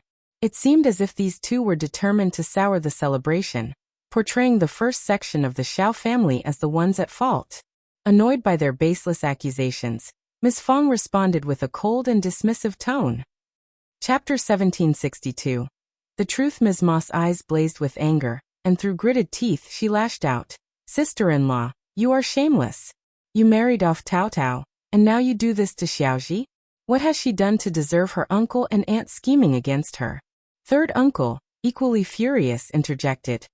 Elder brother, what are you saying? You claim to care about your brother and treat us well, and yet you treat us like this? Explain yourself, or this won't end. Eldest uncle sighed, his face turning red. I knew this marriage wouldn't happen, but you insisted on it. I knew it. These words only fueled the anger and sense of injustice for third uncle and Mrs. Ma. They demanded an explanation from the first section of the Xiao family, escalating the confrontation. Ms. Fang couldn't tolerate it any longer. Enough. Silence. Your elder brother might tolerate your nonsense, but I won't. Reflect on whether you even deserve an explanation. What do you think you're doing? Instead of questioning us, question your own worthiness. You. Third uncle seethed. Master Zhao initiated the proposal through a matchmaker. I have every reason to accept such a good marriage. What's wrong with that? What do you mean by snatching? This was Master Zhao's decision. He willingly chose to marry into our family. Is that not his prerogative? Are you implying they should remain unmarried unless it's to your family's liking? Your arrogance knows no bounds. Ms. Ma exploded. We were the ones who noticed Master Zhao first. Ms. Fang retorted. That's even more absurd. Marriage involves two families, not just your whims. If both families agree, it's called a marriage. Should they only accept your family's decisions and be forbidden from marrying anyone else? Your arrogance is unbelievable. The villagers exchanged glances and couldn't help but snicker. After all, marriage was a mutual decision between two families. If the man didn't fancy their daughter, who could they blame? But we are brothers. Third uncle erupted in anger. We informed Xiaoji about Master Zhao first, and even asked you to mediate. Instead of helping, you chose to marry Master Zhao. Are we still considered brothers to you? Is there no limit to your audacity? Ms. Fang grew equally irritated. Third brother, are you forcing me to disclose everything? Unfazed, third uncle and Mrs. Ma aggressively retorted. Go ahead. What are you afraid to say? Your excuses won't hold. Ms. Fang responded firmly. I'm stating the facts. Your family isn't the only one interested in Master Zhao. There are others too. But did you ever consider that just because you like him doesn't mean he reciprocates? He hails from a wealthy southern family, possesses charm, and has a good personality. He has his pick of any girl. Other families may fantasize, but you directly approached him. Why is it surprising if he rejects you? Had our Yin Duan not become an official, even if Master Zhao fancied Tao Tao, I wouldn't have consented to this marriage. It's better to be grounded and self-aware. Third brother, don't take offense at my blunt words. You initiated trouble, and I had to make things clear for you to understand. That's the reality. Do as you please. If you insist, I won't argue further. Chapter 1763. Exactly, no matter what, our family hasn't wronged you. We maintain a clear conscience. The villagers couldn't help but nod and murmur in agreement. Indeed, young Master Zhao's lineage and demeanor are unparalleled. Being in the first tier of the family sets him apart. Absolutely. I do wish for young Master Zhao to be my son-in-law too. A dream-worthy match, alas, beyond my grasp. Haha. Precisely, who wouldn't desire such a son-in-law? Sister-in-law Fong has no grounds to refuse such a distinguished family, just because the third branch has set their sights on them. What a waste. Quite so, I wouldn't refuse either. It's Ms. Ma and her husband who are overreaching. Third uncle and Ms. Ma were so incensed by Ms. Fang's words that they grew even more agitated. Ms. Ma nearly lunged at Ms. Fang, only to be restrained by the family servants. Ms. Ma exclaimed loudly, "What's so impressive about your son being a minor official? He can't even hold his ground in the capital, banished by the aristocrats to remote villages. That's his lot in life. He has no future, no prospects. My Luling will rise to high office. Just wait and see, this isn't over." Enraged, Ms. Fang slapped Ms. Ma across the face. Ms. Ma retaliated, but was held back by the family servants.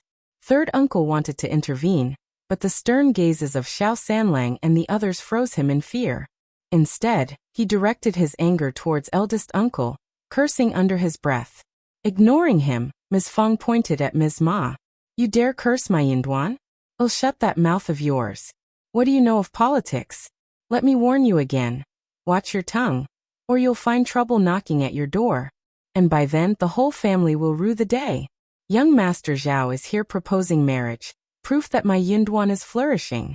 You belittle my Yinduan. Ha! Why not acknowledge how much prestige your family has gained from this? Luling roams freely under the guise of being Yinduan's blood cousin. He ingratiates himself with this person and that, as if our family remains oblivious. All for our family's benefit. I'm not as accommodating as you when it comes to being taken advantage of. Yet now you slander and disdain me. Since you hold me in such contempt, why not just end our association? Dare the two of you agree to that?" Ms. Ma and third uncle glared fiercely, still seething with anger, yet refrained from further comments. Could they really sever ties? The cautionary tale of the second branch loomed before them. They resisted, unwilling to relent. Though they harbored a belief in Xiao Yunduan's resilience, they remained adamant in their stance. Ms. Fang ordered someone to release Ms. Ma, her tone laced with scorn. "Let me be unequivocal. Tao Tao and young Master Zhao are destined to wed. Keep your tongues in check. Should anyone dare besmirch Tao Tao or our family over alleged coercion in this cousin's betrothal, they'll face my wrath." Ms. Ma and third uncle simmered with rage, but dared not retort. Ms. Fang's voice turned frigid. "If there's nothing further, depart." Ms. Ma and her husband trembled with fury, their arrogance quelled. They muttered indistinctly before storming out, consumed by indignation. Chapter 1764. Tao Tao bullies. When they left, the villagers who were watching the show said some consoling words to Ms. Fang and left as well. Ms. Niu and her husband were among the crowd as well. At first, they were so excited that they wanted to cheer and clap, hoping that they would start a fight. But Ms. Ma and her husband stopped after a while, and the two of them were not very excited at all. Ms. Fang is still so domineering. She has a son who's an official. How can she not be domineering? Otherwise, not many people would be eager to have an official in their family. Hearing this, Ms. Niu got discouraged again. She made up her mind to have her eldest grandson read the books and become an official in the future, so that she could be domineering and domineering too. Their eldest grandson, Xiao Xianwen, had attended the village school the previous year, yet he harbored a strong aversion to education. Refusing to rouse early, he frequently arrived late, suffered headaches during writing and memorization tasks, and took frequent absences, resulting in a disarrayed academic record. Despite the familial discord between the first and second branches, their blood ties remained intact. Ms. Niu's obstinacy made it challenging for teachers to discipline her grandson, compounded by his academic struggles, leading to leniency from the instructor. In stark contrast, Xiao Junyan excelled academically, demonstrating proficiency in writing and recitation of classical texts like the Analects of Confucius and Mencius. The teacher even planned to introduce him to the spring and autumn period later in the year. With the family's newfound affluence and Ms. Niu's adoration for her grandson, Xiao Dalong endeavored to support her.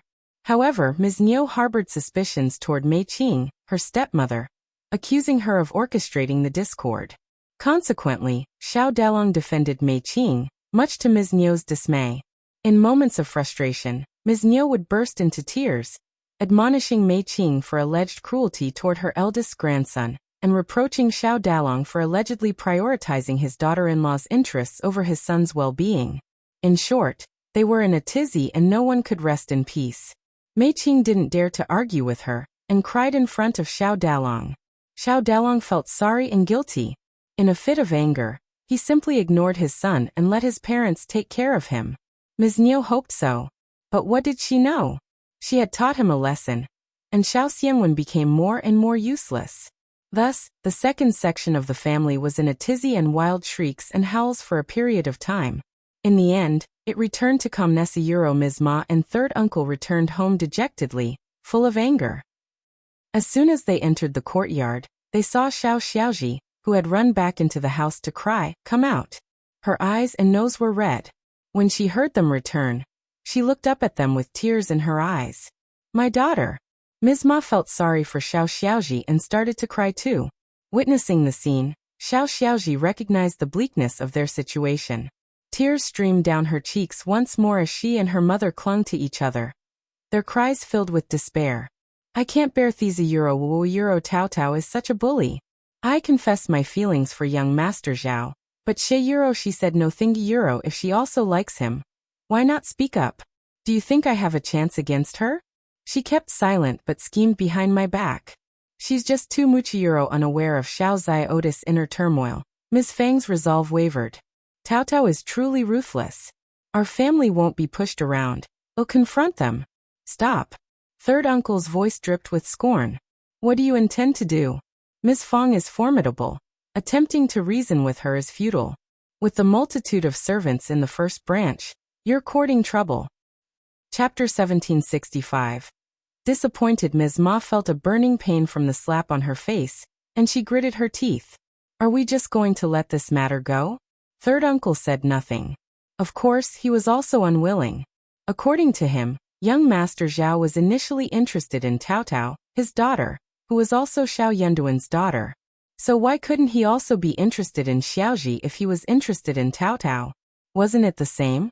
It seemed likely that interference from the first branch of the family was at play. No wonder they had been unwilling to lend assistance to their family back then. It turned out they had their eyes on young Master Zhao too. They even claimed they wouldn't vie for him. Yet they swooped in without even extending a greeting. When Lulang attains an official position in the Futuria Euro, Dad. Xiao Xiaoji interjected tearfully. How much longer must we wait? Can I even afford to wait? Don't speak out of turn. Both third uncle and Ms. Ma reprimanded her simultaneously. Your sixth brother is poised to reach the intermediate level this year. Indeed, he's on track to become an advanced scholar next year. Perhaps even a primus. That's the truth. Our Lulang outshines Wulong by far. Initially, the notion of achieving the primus status was beyond their imagination. It seemed like a distant dream, too far-fetched to contemplate. What exactly was the primus? It was an honor bestowed only once every 3 years, amidst a vast empire teeming with scholars. The primus was hailed as the epitome of scholarly excellence. How could an ordinary person even dare to dream of such lofty aspirations? But ever since Xiao Yunduan ascended to the position of primus, they began to perceive the title as less exceptional, allowing themselves to entertain the notion. If someone like Xiao Yunduan could achieve intermediate primus status, then surely their son could too. After all, their son had always outshone Xiao Yunduan by leaps and bounds. The couple had indulged in countless fantasies of their son becoming primus, and the lavish lifestyle that would follow his ascent to high office. Naturally, they were dismayed when Xiao Xiaoji expressed her grievances. However, Xiao Xiaoji remained resolute. I won't just let it go. Cao Cao stole my chance at marriage. It wasn't merely a matter of family background. Young Master Zhao was exceedingly handsome and dignified. His smiles radiated warmth and kindness. Xiao Xiaoji harbored genuine affection for him. Moreover, young Master Zhao had even bestowed a smile upon her before, suggesting he held her in favorable regard. Third uncle and Ms. Ma shared her fury but felt equally powerless.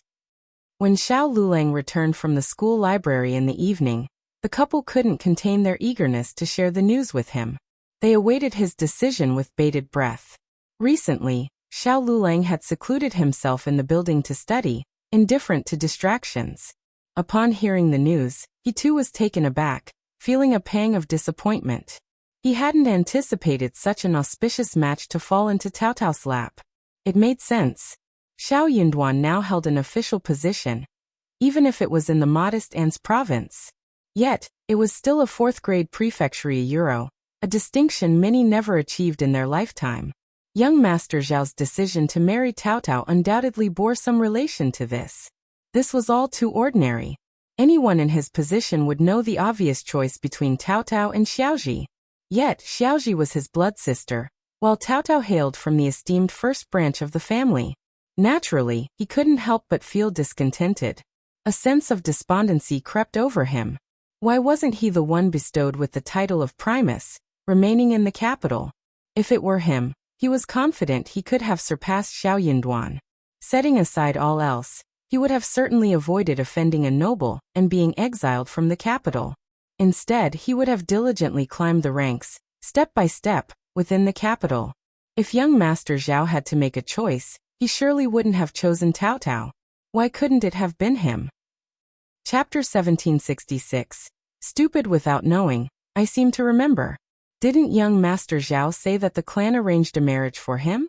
Ms. Ma and the other two got startled. Oh, that's right. How could I have forgotten about this? That's right, I remember it clearly. Young Master Zhao said that. Ms. Ma burst into laughter, relishing in her gloating. So Cao Cao is going to be young Master Zhao's concubine? How intriguing. The first branch of the family is sending their daughter to be his concubine. Humph, she's in for a rude awakening. Xiao Ziota's expression darkened as she bit her lip, her heart heavy with the revelation. She was willing to accept being a concubine euro. Xiao Lulang shot his mother a speechless glance, feeling a surge of disdain toward her. He despised the values upheld by such a family. They were all foolish and ignorant. Yet he too was foolish and oblivious. But what choice did he have? They were his parents. He could never rid himself of them. Hence, he couldn't help but feel a pang of envy toward Xiao Yunduan. He even envied Xiao Yunduan for having such a formidable mother. Though his own father was unreliable, he lacked the courage to cause trouble, unlike his parents. Previously, he hadn't paid much heed to it, but as his perspective widened, he began to recognize their folly. It's premature to jump to conclusions. Who knows what the truth is? If you're curious, go inquire at the first branch of the family. Don't spread baseless rumors. Ms. Ma bristled at his words. This isn't baseless. Why not? Don't go stirring up trouble with Aunt again. Ms. Ma snorted dismissively. Am I supposed to be afraid of her?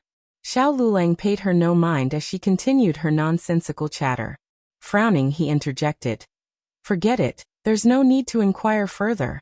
Even if you find out, what difference will it make? Let me handle this. Xiao Ziota's tears welled up again. Sixth brother, what do you mean?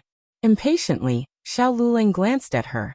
Young Master Zhao and the first branch of the family have already exchanged pleasantries. Their intentions won't change. What more do you want? Our family's situation isn't bad now. You can find a suitable match. Xiao Xiaoji bit her lip. But none are as good as young Master Zhao Yuro. If she hadn't been his sister by blood, Xiao Lulang would have scoffed. How many wealthy young masters like Zhao Shu existed? They were truly ambitious, daring to aspire to anything. He harbored similar aspirations, but he understood his limitations. He knew he couldn't reach for them at his current stage. Perhaps in the Futuria Euro had have his chance then. Xiao Lulang's tone turned stern as he cautioned. No one in Shouting Village can aspire to marry someone like young Master Zhao. Xiao Xiaoji blurted out. If only you had achieved an official position sooner, sixth brother. Xiao Lulang's sharp gaze pierced her, causing her to instinctively retreat behind Ms. Ma, startled. She had never seen such intensity in her brother's eyes before. It made her feel a twinge of fury. Euro clasping his fists. Xiao Lulang responded calmly. Nonsense. Do you think it's easy to attain the status of a recommended man or advanced scholar? It requires not just ability, but luck as well. Third uncle and Ms. Ma nodded in agreement. That's right, that's right. Wulang got lucky. That's right. How is he inferior to our Lulang? Xiao Lulang was not very happy hearing what they said. Chapter 1767. Xiao Xiaoji is also ready. Ms. Ma snorted dismissively. Am I supposed to be afraid of her? Xiao Lulang paid her no mind as she continued her nonsensical chatter. Frowning, he interjected. Forget it, there's no need to inquire further. Even if you find out, what difference will it make? Let me handle this. Xiao Xiaoda's tears welled up again. Sixth brother, what do you mean? Impatiently, Xiao Lulang glanced at her. Young Master Zhao and the first branch of the family have already exchanged pleasantries. Their intentions won't change. What more do you want?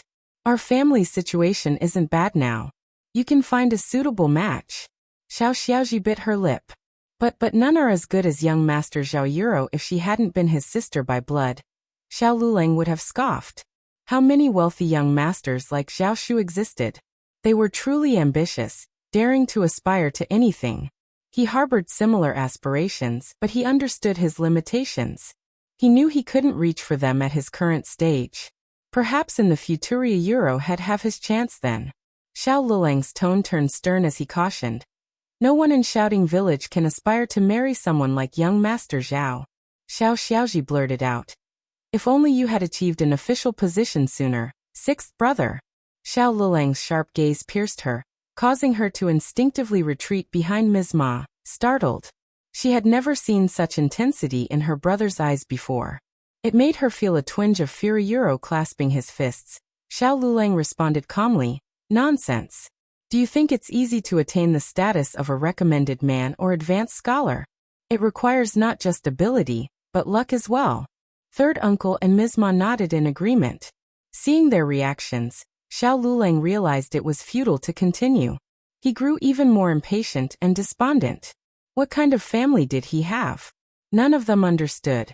Though he had contemplated distancing himself from them, he feared they might act recklessly, so he patiently explained his thoughts.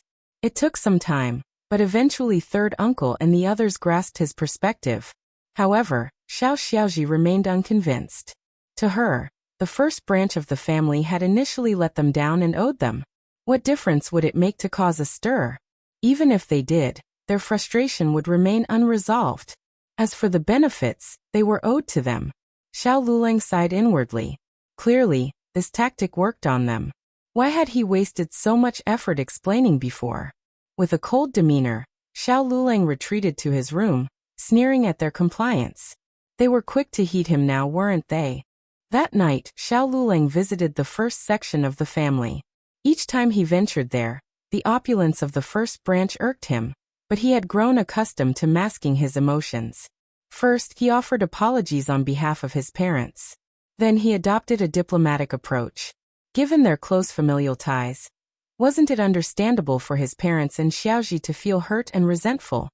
Especially since Tao Tao was the one who had initially disclosed the matter to Xiaoji, but failed to follow through? While it might have been acceptable for an unrelated family, within their own kin, such actions emotionally wounded their family, leaving their parents and sisters feeling betrayed. This was the crux of their frustration. This ambiguity led to chaos. The first branch of the family was technically justified, yet morally questionable. Left unresolved, the situation would likely cast Tao Tao and the eldest branch in a negative light, branding them as domineering and oppressive. Chapter 1768. Knowing everything if he persists in discussing such matters. It could adversely affect 5th Cassini Euro. Upon hearing these words, eldest uncle was overwhelmed with guilt. He grasped Xiao Lulang's hands, apologizing profusely. The members of the senior branch of the family were visibly disgusted. However, Ms. Fong remained unfazed and interjected sharply. 6th nephew, your scholarly arguments are sound, but alas, Yunduan isn't present to engage in this discourse. He would have appreciated your intellect. As for myself, while I may lack extensive knowledge, I understand the importance of perseverance. It seems your parents were overly ambitious, wouldn't you agree? Did they truly believe they could aspire to a match like young Master Zhao's family? We are but humble villagers with scant land and no servants. One wonders at the audacity of your parents. Did they not foresee the ridicule? It's laughable how they failed to consider the consequences. Did they not consult you beforehand? Surely, you would have dissuaded them. How could they be so naive? Yet you remain astute. Hence, there is no cause for resentment on your part. Our acceptance of this proposal was not an attempt to curry favor, but a recognition of young Master Zhao's sincerity. He is a commendable individual, and we believe he will treat Tao Tao with kindness. Surely you see the distinction? To reject young Master Zhao outright, regardless of Tao Tao's welfare, would be unjust to both him and our family. Would you not agree? Therefore, our conscience is clear. We have not failed your family in any regard. 6th nephew, I cannot concede to your criticisms of our family. Let the gossips chatter if they must. We have no reason to be ashamed. Who dares challenge us? I am prepared to defend our actions. Xiao Sanlang sneered in concurrence. Mother speaks the truth. We have committed no wrong. Who should we fear in speaking our minds? Yes, yes. Very true. Upon hearing Ms. Fang's remarks, the members of the senior branch of the family straightened their postures, exuding confidence. Eldest uncle remained silent, lips pursed, his gaze averted. Xiao Lulang seethed with anger. It was no surprise that his mother, lacking knowledge, couldn't hold her own against elder aunt. Her sharp tongue had laid bare everything. Were it not for his ability to contain his fury, he might have erupted. A euro yet. Our families are connected to euro indeed. Shouldn't your family exercise more prudence and rationality? Their disparate backgrounds were glaringly evident. Yet they plunged headlong into proposing to young Master Zhao with unabashed enthusiasm. Fortunately, young Master Zhao was magnanimous and disregarded their audacity. Had it been someone else, they would have faced utter humiliation. It was a display of self-inflicted disgrace. Ms. Fong harbored no sympathy for them. She wasn't foolish enough to spurn such a favorable match for her daughter. Xiao Lulang flushed with embarrassment, and a hint of shame crept into his voice. Xiaoji is also 5th cousin's sister. She's not much different from Tao Tao. Had elder aunt and uncle advocated for her, young Master Zhao might not have refused Hera Euro. Chapter 1769. End of conversation. You intend to exploit Yunduan's situation now? What were your earlier sentiments? Ms. Fong sneered. You can't equate the two. There's a vast disparity between a cousin and a close kin. Moreover, if young Master Zhao isn't inclined, he isn't inclined. Yunduan lacks the authority to coerce him, so why intervene? I'm not disparaging Xiaoji, but is she truly suitable for young Master Zhao? Comparing her to our Tao Tao is laughable. Do you believe young Master Zhao is naive? I once thought you had a sensible mind, but your judgment seems clouded. Xiao Lulang felt his temper flare. One day, he vowed silently a euro. He collected himself with a deep breath, forcing a smile. Elder aunt, your eloquence surpasses mine. I concede defeat. Let's refrain from discussing this further. I beseech elder aunt and uncle to attend to Ziota's welfare and arrange a suitable marriage for her. Please fulfill my request. Regardless, Xiao Xiaoji had suffered humiliation due to this affair. Her matrimonial prospects might face hurdles. Naturally, she would marry eventually. It was inconceivable for Xiao family daughters not to wed.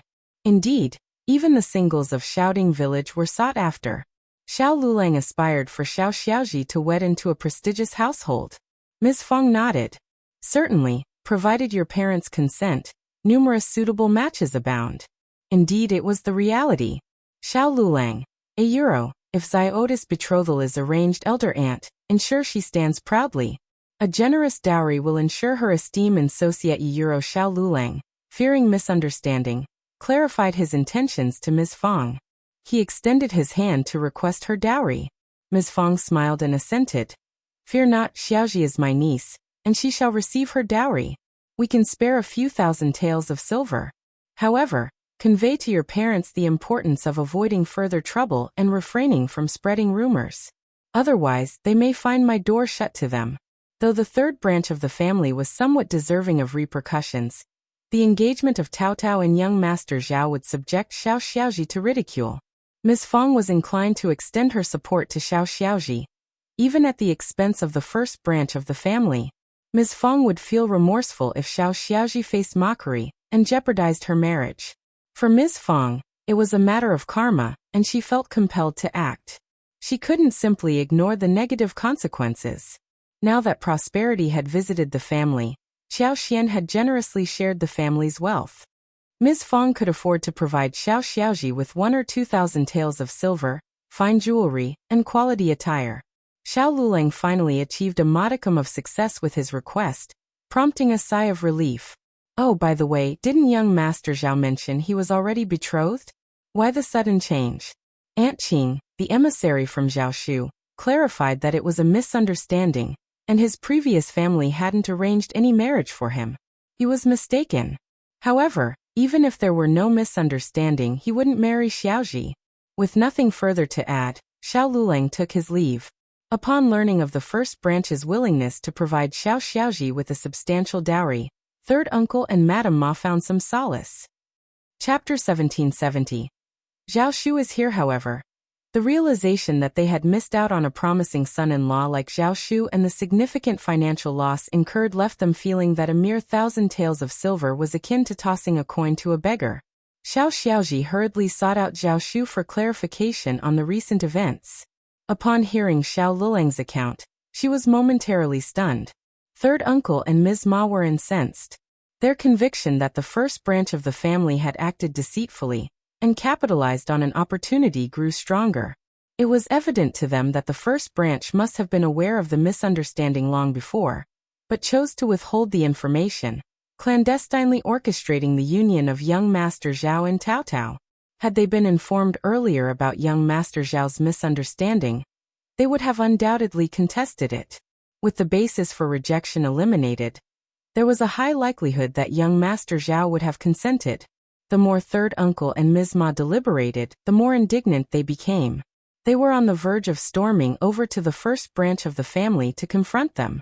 Before they could act on their anger, Zhao Shu arrived the following day. Since their engagement bound them as family, Zhao Shu's outreach to his fiancée C.'s family was met with tacit acceptance. Zhao Shu was elated yet apprehensive. He specifically requested Aunt Qing's assistance in selecting attire and accessories, meticulously preparing himself before setting out with a plethora of gifts. This time he could bestow gifts without reservation. €, a potent tool to win favor. As expected, the arrival of young Master Zhao in the village elicited jubilation from its residents. Even the children were ecstatic, surrounding the carriage as it entered the village, chanting joyfully, "Young Master Zhao is here! Young Master Zhao has arrived!" Zhao Shu was well prepared for the occasion. He jovially interacted with the children, instructing Tongs Hun to fetch a large basket brimming with an assortment of treats: melon seeds, peanuts, sesame nougat, sweet osmanthus, sugar, dragon whiskers, mung bean cakes, pastries, and more. He distributed them to the eager children, who gleefully clamored for the snacks. "Easy now, there's plenty for everyone." Zhao Shu chuckled, urging them to visit the first branch of the family. "We've got it all." Upon arriving at the first branch of the family for the first time since the engagement, Zhao Shu adopted a more solemn demeanor. Upon seeing Ms. Fong and eldest uncle, he couldn't help but feel a twinge of nervousness. Nonetheless, he bowed respectfully. Ms. Fong, however, greeted him warmly, insisting there was no need for such formality. Ms. Fong was exceedingly pleased with him, and now that he was her son-in-law, her satisfaction only deepened. She found him exemplary in every aspect and harbored no desire to make things difficult for him. Learning of his family's misfortune and his mother's premature passing only heightened her sympathy towards him. She ushered him inside, assigning Xiao Dalong and Xiao Sanlang to keep him company while Yang Xiaoni and Ms. Su attended to the meal preparations. As Tong's Hun and the other gifts were unloaded from the wagon, Ms. Fong couldn't contain her joy, though she couldn't help but express concern over the expense. How much money did this cost?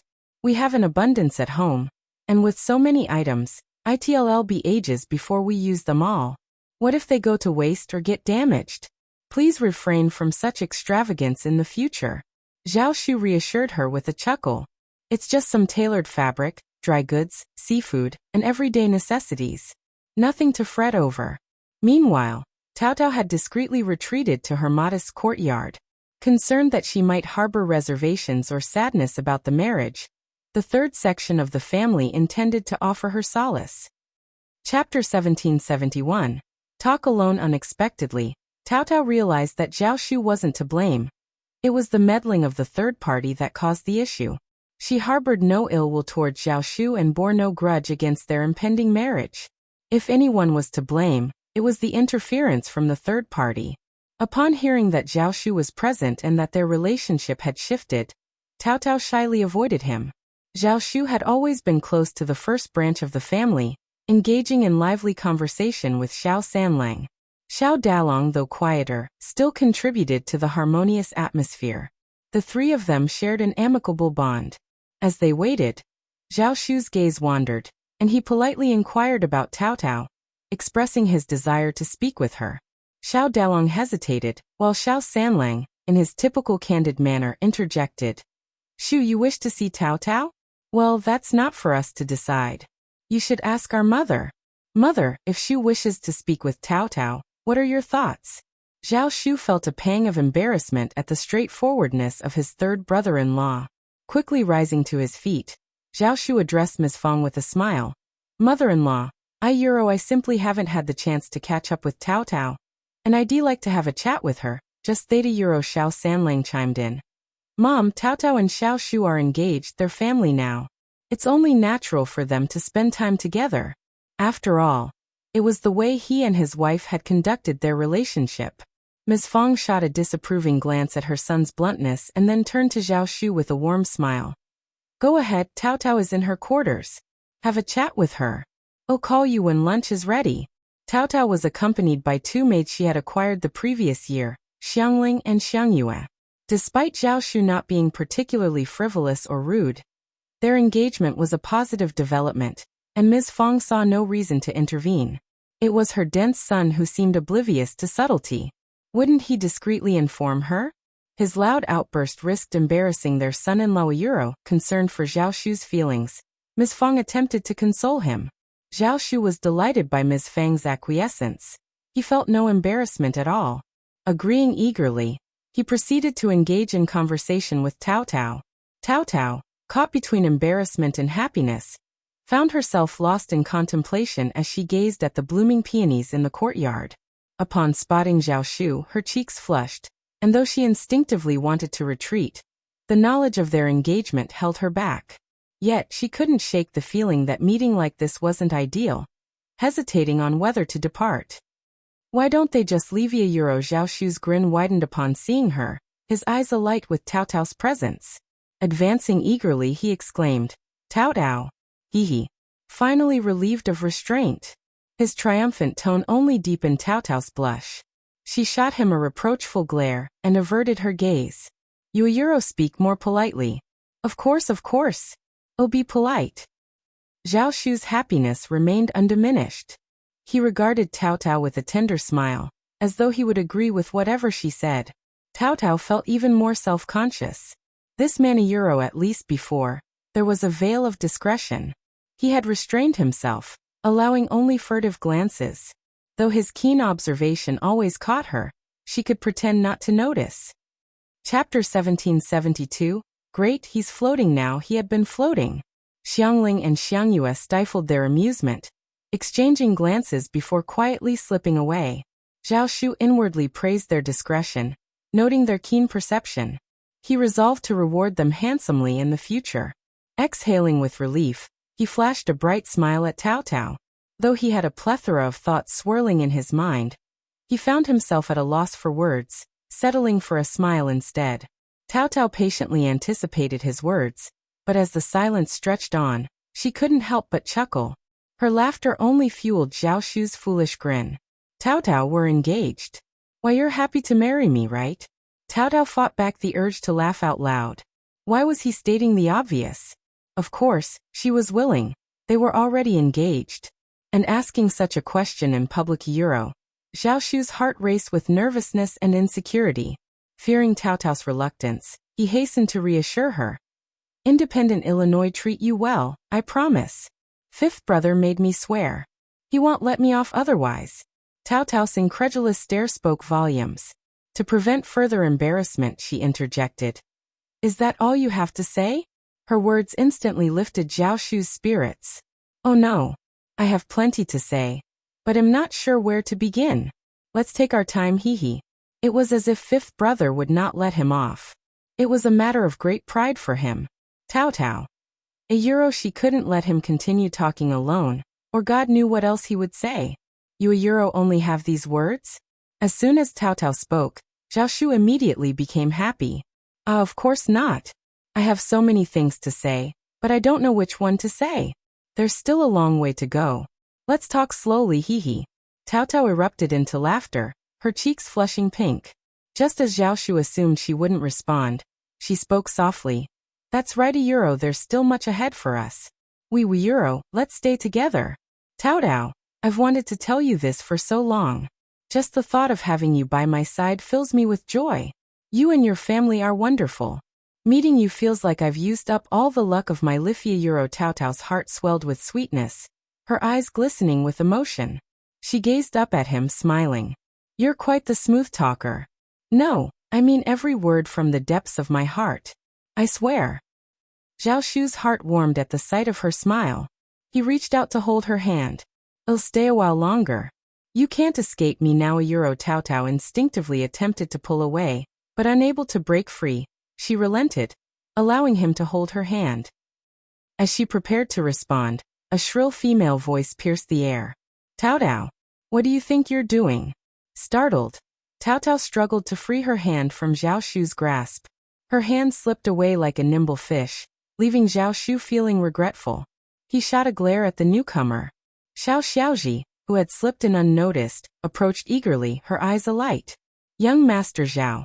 The shyness on Cao Cao's face faded, replaced by a cold gaze as she remained silent. Instinctively, Zhao Shu stepped in front of Cao Cao, eyeing Xiao Xiaoji warily. Who are you? Do I know you well? Xiao Xiaoji hastily interjected. I'm Xiao Xiaoji, young Master Zhao.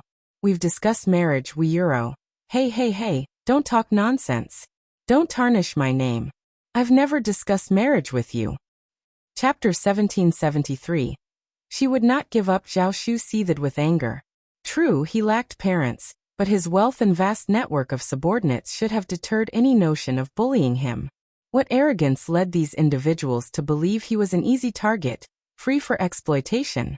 Mrs. Liu, the patriarch's wife, and even a rural girl embodied this audacity. Unexpectedly, Xiao Ziota's words ignited Zhao Shu's emotions. Let her speak.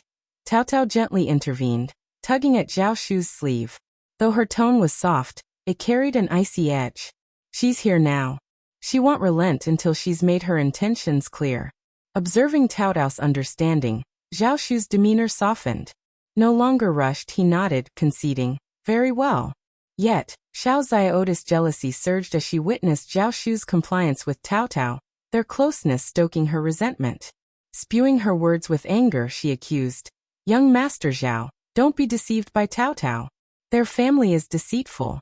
During our marriage discussions, I pleaded for Cao Cao's assistance, but she refused. Yet she clandestinely ensnared you behind my back. What's admirable about someone who steals her cousin's beloved? Even elder aunt orchestrated against us, concealing your family's faults while scheming behind our backs. Young Master Zhao, their cunning knows no bounds. Do not fear fifth cousin. My brother surpasses him in power. He'll ascend to intermediate primus and secure high office. With him, there's nothing to fear. Zhao Shu erupted. Are you bereft of reason? Fantasies require treatment. Your brother's prowess demands examination. Euro. Perhaps a physician can discern your affliction. I reject any notion of discussing marriage with you. My discernment isn't that poor. Numerous suitors seek my hand, yet I've solely considered Tao Tao. From start to finish, she's been the only one I've desired. Since there's been a misunderstanding, allow me to clarify. Our clan has never orchestrated a marriage agreement for me. This was intentional, not an oversight. I mentioned it to dispel any misguided notions. My words were meant to preserve the dignity of my in-laws and Tao Tao. After all, we're kin, aren't we? I hadn't anticipated that my attempt to save face would be misconstrued. Had I known, I would have rebutted your claims outright. Listen closely now. I've never entertained the idea of marriage with your familia Euro. Never. Refrain from tarnishing Tao Tao and my mother-in-law's reputation. Otherwise, I won't hesitate to respond firmly. Xiao Xiaoji appeared thunderstruck. Her eyes widened, complexion paled. She shook her head rigidly. No, that can't be. It's impossibly a Euro. You treated me kindly, smiled at me, even shielded me from those unruly children. Euro. How could you a Euro? How could you a Euro? It must be Tao Tao, right? She deliberately lured you away, enticed you. You were interested in me initially. I despise her, loathe her to the core. Chapter 1774. Zhao Shu is extremely depressed. Tao Tao cast a glance at him. Zhao Shu hastily grasped Tao Tao's hand. What's happening, Tao Tao? Please don't believe this. Why is everything you're saying so incomprehensible? It's absurd. In this village, who do I interact with that doesn't wear a smile or extend kindness? When did I ever appear stern, as if collecting debts?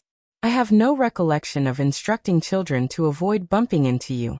This is all baseless fabrication. Moreover, Tao Tao is an exceptional person.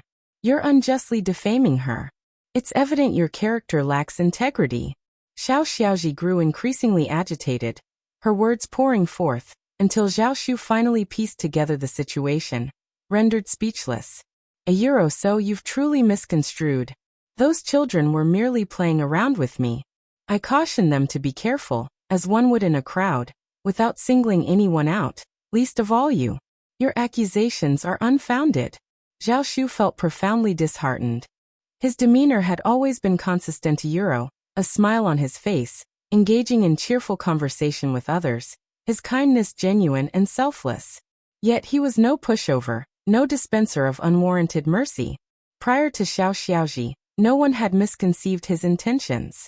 Perplexed, he couldn't fathom why she would leap to such conclusions when nothing had changed. He had remained true to himself. How could he have known?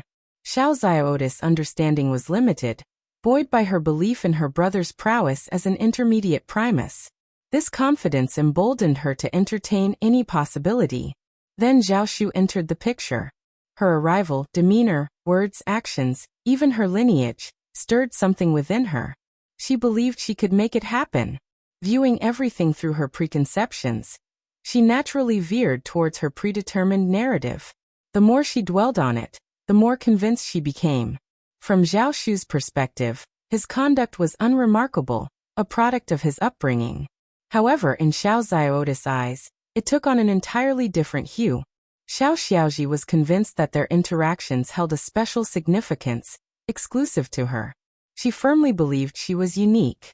Why else would a wealthy young man like him extend such gentleness and smiles toward her?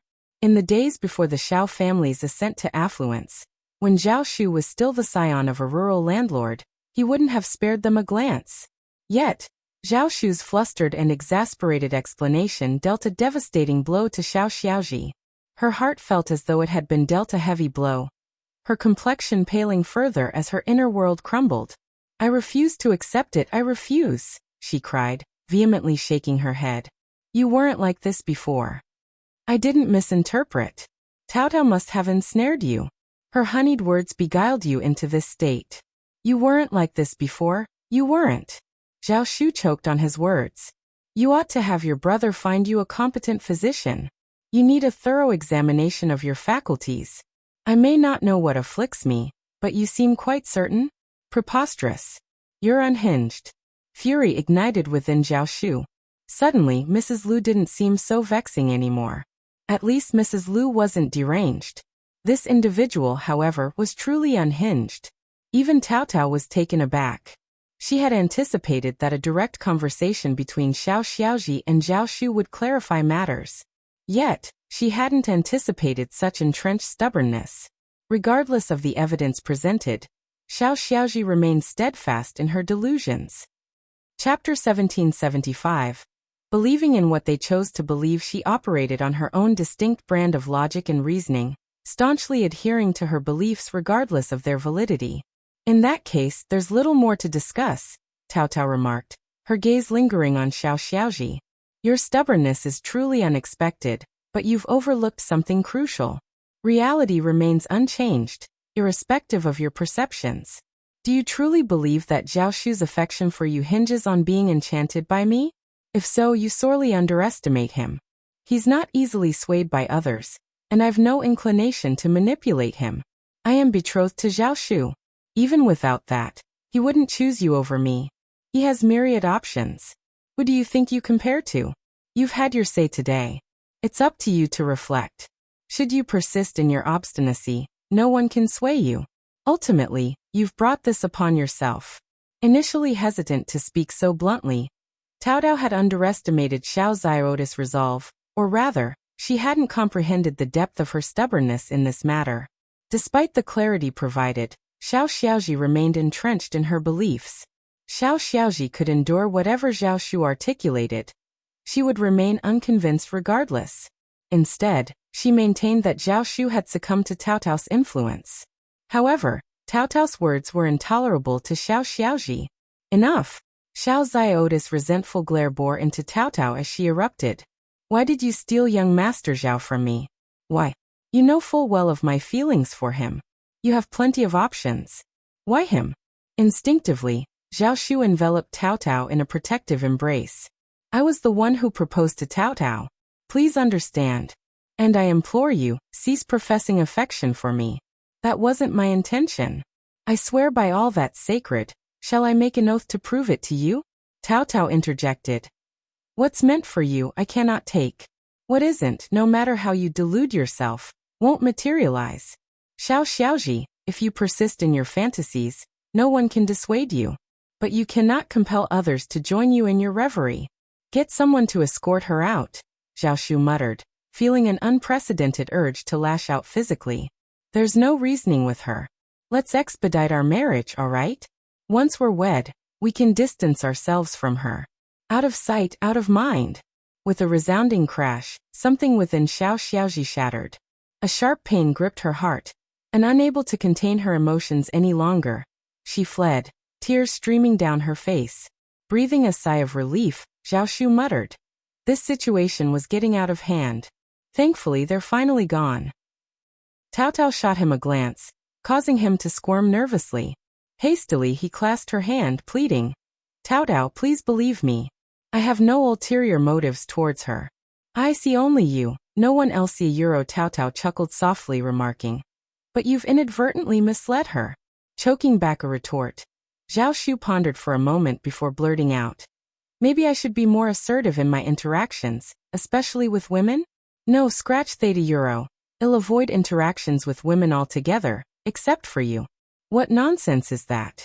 Cao Cao couldn't help but laugh, tears of amusement glistening in her eyes. I was jesting. Why be so rigid and petty? This isn't your fault. She's the one who chose to misconstrue things, to fixate on a dead end. There's no one to blame but her. You shouldn't change a thing because of her. That wouldn't be fair. Chapter 1776. Asking, am not aggrieved. Since you've said so, what do I have to feel aggrieved about? Zhao Shu smiled brightly again. He was so easily happy. The awkward and stiff atmosphere between the two of them disappeared, and they became closer. The two of them conversed at length, and Cao Cao eventually smiled and sighed. Let's step out. Xiao Xiaoji paid a visit. I fear my third uncle and third aunt-in-law might stir up trouble again. We should confer with mother, brother, and sister-in-law beforehand, just so they're aware of the potential repercussions should third uncle and third aunt-in-law show up. Absolutely, it's wise to be proactive. Zhao Shu nodded earnestly before lowering his voice. I'm deeply sorry for causing such turmoil. No. Tao Tao shook her head. You're not to blame. It's inconsequential. We needn't dwell on it. Zhao Shu chuckled. Fair point. As they approached the main room, Ms. Feng emerged questioning. Why did I hear Ji crying outside? When did she arrive? Did she seek you out? What transpired? Now was the time to set the record straight. Tao Tao recounted the entire encounter in meticulous detail, while Zhao Shu seized every opportunity to reaffirm his stance and intentions. Listening intently, Ms. Feng oscillated between annoyance and amusement.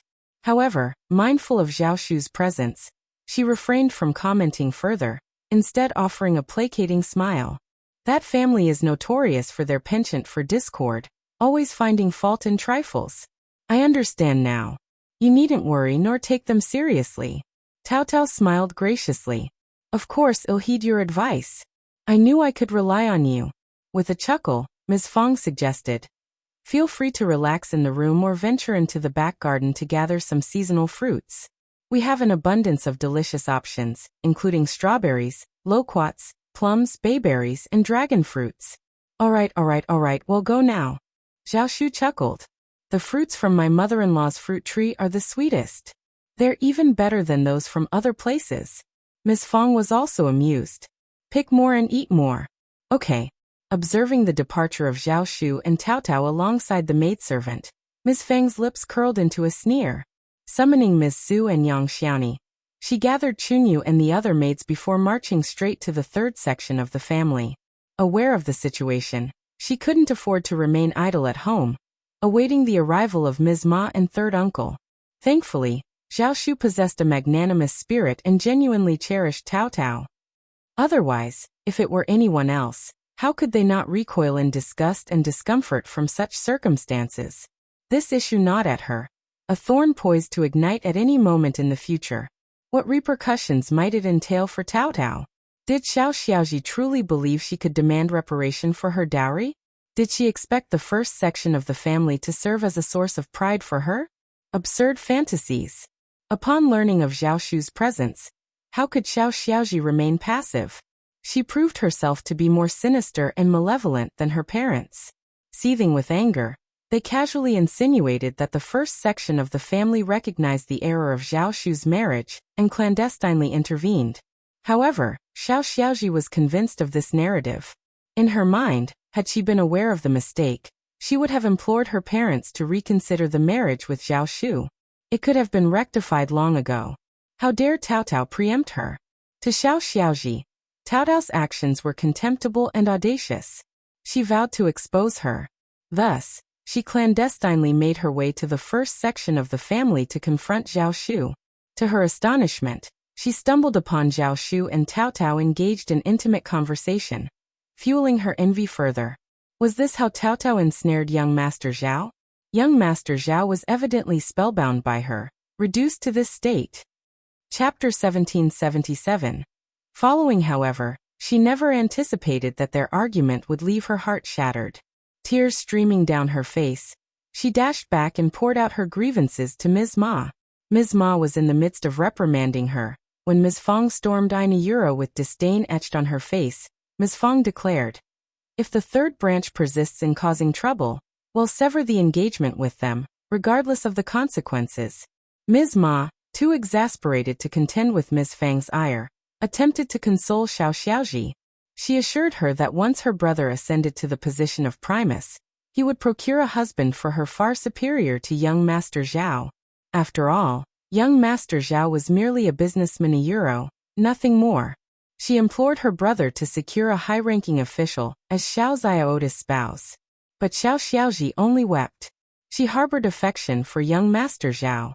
Before Tao Tao ensnared him, young Master Zhao had been genuinely kind to her. It was all because of Tao Tao. How could she reconcile with that? Xiao Xiaoji remained unconvinced. In her heart, she cursed Tao Tao countless times. Yet fear of Ms. Feng held her back from taking any action. This was her reality. A naive village girl consumed by hatred, lacking the cunning to execute her schemes. To retaliate against Cao Cao, she needed to be cunning and resourceful. However, Cao Cao always had people around her, and the first section of the family harbored no warmth toward Xiao Xiaoji. Finding an opportunity to harm Cao Cao was no easy feat. Furthermore, the fallout from their dispute prompted heightened security at the first section of the family, thwarting any chance for Xiao Xiaoji to retaliate. Moreover, she was too ashamed to attempt it. The words of young Master Zhao had wounded her deeply. Zhao Shu strolled alongside Cao Cao through the flower field, the cassava field, and the orchard. Unbeknownst to them, Xiao Xiaoji trailed behind, her eyes brimming with emotion. Though Zhao Shu and Cao Cao were aware of her presence, they feigned ignorance. In a village where everyone freely traversed the roads, why should they shun Xiao Xiaoji? Why not extend a greeting and invite her to join them? Yet, Zhao Shu harbored concerns that Xiao Xiaoji might pose a threat to Cao Cao's well-being. Hence, he instructed Tongzhen and Tongli to shadow them, ensuring Xiao Xiaoji kept her distance. Xiao Xiaoji quickly discerned their vigilance, deepening her resentment and sorrow. Had Cao Cao truly ensnared young Master Zhao to such an extent? Had he truly forsaken their past connection? Yet, she couldn't bring herself to believe it, swiftly dismissing such thoughts. Word of Xiao Xiaota's clandestine pursuits spread throughout the village, spawning unsavory rumors. Some sighed in sympathy, others mocked her, and a few even approached Ms. Ma, urging her to intervene. But what was the use? Their engagement had already been sealed. Interfering now would only invite ridicule. Besides, young Master Zhao was hardly a suitable match for the daughter of a wealthy family in Heshan County. The prospect was entertained solely due to Lord Xiao and young Master Zhao's camaraderie, not out of merit. Why must she endure such hardships? Their compatibility had always been in question. Xiaoji paled in comparison to Cao Cao. While Lord Xiao held an official position, Cao Cao was the legitimate daughter of an official. Xiao Lulang had yet to achieve the status of a high scholar. Moreover, Cao Cao surpassed Xiaoji in every aspect. Initially indifferent, Ms. Ma entertained hopes that Xiao Xiaoji would cause a scene. Even if it ended poorly, she couldn't simply let it slide. However, concerns arose that Xiao Lulang might be affected, prompting Ms. Ma to rein in her actions. Meanwhile, Xiao Xiaoji wept profusely. Chapter 1778. Zhao Shu's rage. On this day, Zhao Shu accompanied Cao Cao to Zhang village.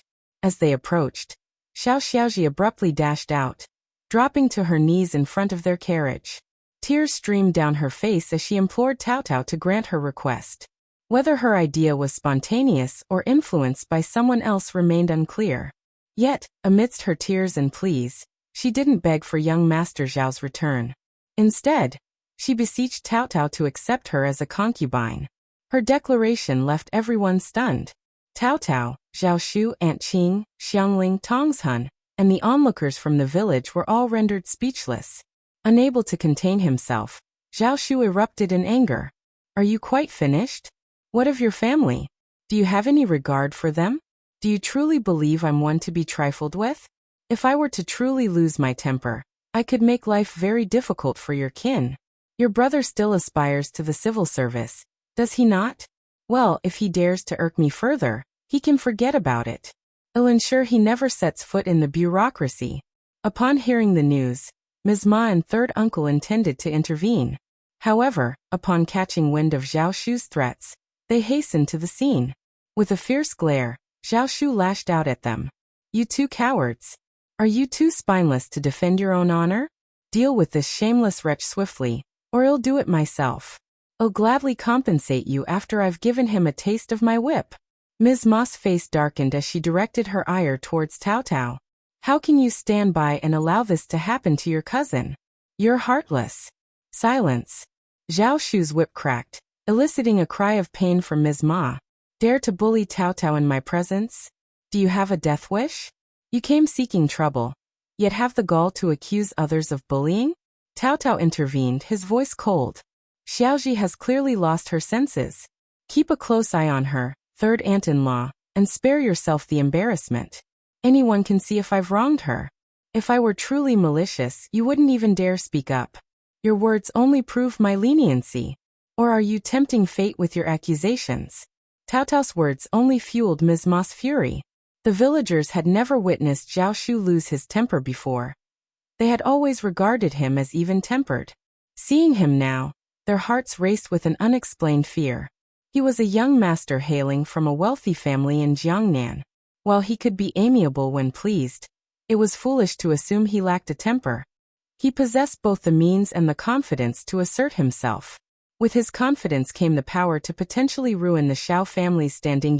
Ms. Ma and third uncle, shocked and enraged, found themselves unnerved without cause. Even Xiao Xiaoji appeared taken aback. Through clenched teeth, third uncle retorted, "Stop bluffing. Do you think there's no law here?" Zhao Shu smirked. "Naturally, I uphold the laws of the Great Qin Empire. Care to test me?" With a mere utterance, "I could ensure your family suffers a fate worse than death, all within the empire's legal bounds. Would you like to try me?" Third uncle fell silent, his fear palpable. Deep down he knew it to be true. Yet he dared not tempt fate. He wouldn't have dared to provoke even a minor landlord in a neighboring village, let alone someone of Zhao Shu's stature. Aunt Qing cast a glance at the gathered crowd. "Nothing to see here. Scatter, scatter. Tongs Hun, quickly get the carriage ready." Chapter 1779. It worked. Zhao Shu shot third uncle a frigid glare, his voice dripping with disdain. "You're overestimating yourself. I've extended courtesy, but you refuse it. I won't bother anymore. Who do you think you are? Your attempts to repulse me are futile. You're unworthy." With that, the carriage departed. Third uncle and his family were seething with rage, their legs trembling, while Xiao Ziota's eyes bulged in disbelief. How could this happen? Young Master Zhao, how could he be so formidable? How could he regard me with such contempt? Xiao Xiaoji couldn't quite articulate it, but under Zhao Shu's gaze, she felt an inexplicable sense of inadequacy. It was as if she didn't deserve to stand before him, as if she were an unwelcome presence. Forget discussing marriage or becoming a concubine.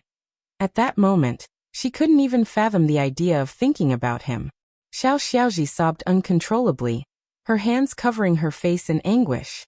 Ms. Ma, fuming with indignation, forcefully escorted Xiao Xiaoji and third uncle away from the scene. Xiao Lulang seethed with rage upon learning of the incident. "What a disgrace, Euro! Look after Xiaoji. Don't let her leave the house again," he commanded. Ms. Ma and third uncle remained silent, the weight of the humiliation heavy upon them. They exchanged defeated glances, realizing the gravity of the situation. Zhao Shu's intimidating gaze and haughty demeanor had left them truly shaken. It was in that moment that they comprehended. Young Master Zhao belonged to a different sphere altogether. Recalling how they had presumed a level playing field with him, they couldn't help but feel a twinge of fear creeping in. This was the conduct befitting a young master from a wealthy lineage. Where did they find the audacity to treat him with such disrespect before Xiao Xiaoji was equally shaken.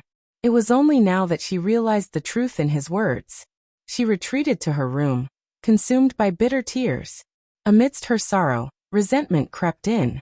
Why couldn't her brother have attained a higher position, like an intermediate recommended man or a primus scholar? If it had been him instead of Xiao Yinduan, would everything have unfolded differently? Would she not have felt so unworthy in front of young Master Zhao? It was all her brother's fault for being ineffectual. Tao Tao hadn't anticipated Zhao Shu's intensity this time. Yet in the blink of an eye, Zhao Shu cast a nervous glance her way, his smile cautious. "Tao Tao, I hope I didn't scare you. I'm sorry. I just couldn't contain myself. I won't treat you like that, I promise. I'll heed your words." Tao Tao couldn't help but chuckle, the tension dissipating instantly. "No need to apologize. It's a good thing if you can put them in their place. If Xiaoji keeps causing trouble, who knows what might happen. Continuing like this would only bring disgrace upon their family. They couldn't afford to let it slide, lest they become a laughingstock." Zhao Shu breathed a sigh of relief, his smile brightening. "That's reassuring." Observing his genuine smile and sincere gaze, Tao Tao sighed inwardly. Perhaps this was the lot of every Yonia. As long as he treated her well, it sufficed. Regardless of his interactions with others, it wasn't her concern. Zhao Shu's firmness proved effective. The opposition immediately wilted, surrendering like a quail. In mid-June, Zhao Shufang and Tao Tao bid farewell, hastening back to Jiangnan to oversee their business affairs. They also made a brief visit to the capital. Chapter 1780. The couple eliminates bad luck. Zhao Shu didn't have much business in the capital, but he intended to assist Xiao Xian and Xiao Yunduan with anything they might need help with. He also aimed to gather information about the city. Xiao Yunduan had cautioned him against mingling with the nobility to inquire about court matters, or about the crown prince and other princes. Zhao Shu kept this in mind, but he had no qualms about seeking information on other topics. Xiao Yunduan and Xiao Xian resided in a place like An's province, thus lacking extensive knowledge of the capital's affairs. Given Xiao Yunduan's sensitivity, probing into the capital's intermediate matters could have dire consequences if discovered. Yet, Zhao Shu had little to fear. It was more beneficial for him to learn about the situation and share it with them than to remain ignorant. Back in Shouting Village, Xiao Lulang participated in this year's examination as planned. Perhaps fueled by the provocation he had faced, his diligence finally paid off. He emerged as a recommended man in the fall quarter examinations. Though he didn't surpass Xiao Yunduan, who still remained at the bottom of the rankings, reaching this advanced level was an achievement worth celebrating. The villagers of Shouting Village looked on with envy. The Xiao family's fortune seemed boundless. They already boasted a primus in Lord Xiao, and now a recommended man. Third uncle and Ms. Ma were brimming with motivation. Their smiles stretched wide, radiating pride that seemed to touch the sky. The couple banished the ill luck of the past days, praising Xiao Lulang as if his rise to an intermediate advanced scholar and eventual government official was a foregone conclusion. They even hinted that Xiao Lulang would navigate the capital's political circles with finesse, ensuring success and avoiding any conflicts with the nobility, implying a contrast with Xiao Yunduan. When the villagers offered their congratulations and expressed envy, Third uncle and Ms. Ma made sure to include Xiao Yunduan in the celebrations. Yet there lingered a slight dissatisfaction in their hearts, as they only elevated Xiao Yunduan to the status of primus while lauding their Lulang as a recommended man. So what if Xiao Yunduan held the title of primus? If he could achieve it, then Lulang certainly could too. Previously, Lulang had just faced a bit of bad luck. Therefore, when showcasing her son's accomplishments, she felt the need to subtly undermine Xiao Yunduan. Ms. Fong sneered upon hearing the news. She refused to let her family stoop to their level. This is laughable. Let them revel in their arrogance. They're merely deluding themselves. I wonder how they'll come crashing down in the future. A recommended man who ranks third from the bottom in Yuzhang, aspiring to become an advanced scholar, and even dream of reaching the intermediate primus status? What a joke! Despite Ms. Ma and third uncle's determination to hold a grand banquet to celebrate, Ms. Fong refused to lend her support. When she pressed Ms. Ma and third uncle about Xiao Yunduan's earlier remarks, they found themselves too embarrassed to offer any rebuttal. Deep down, they couldn't shake off the feeling that the villagers were intentionally comparing Xiao Yunduan unfavorably to Xiao Lulang.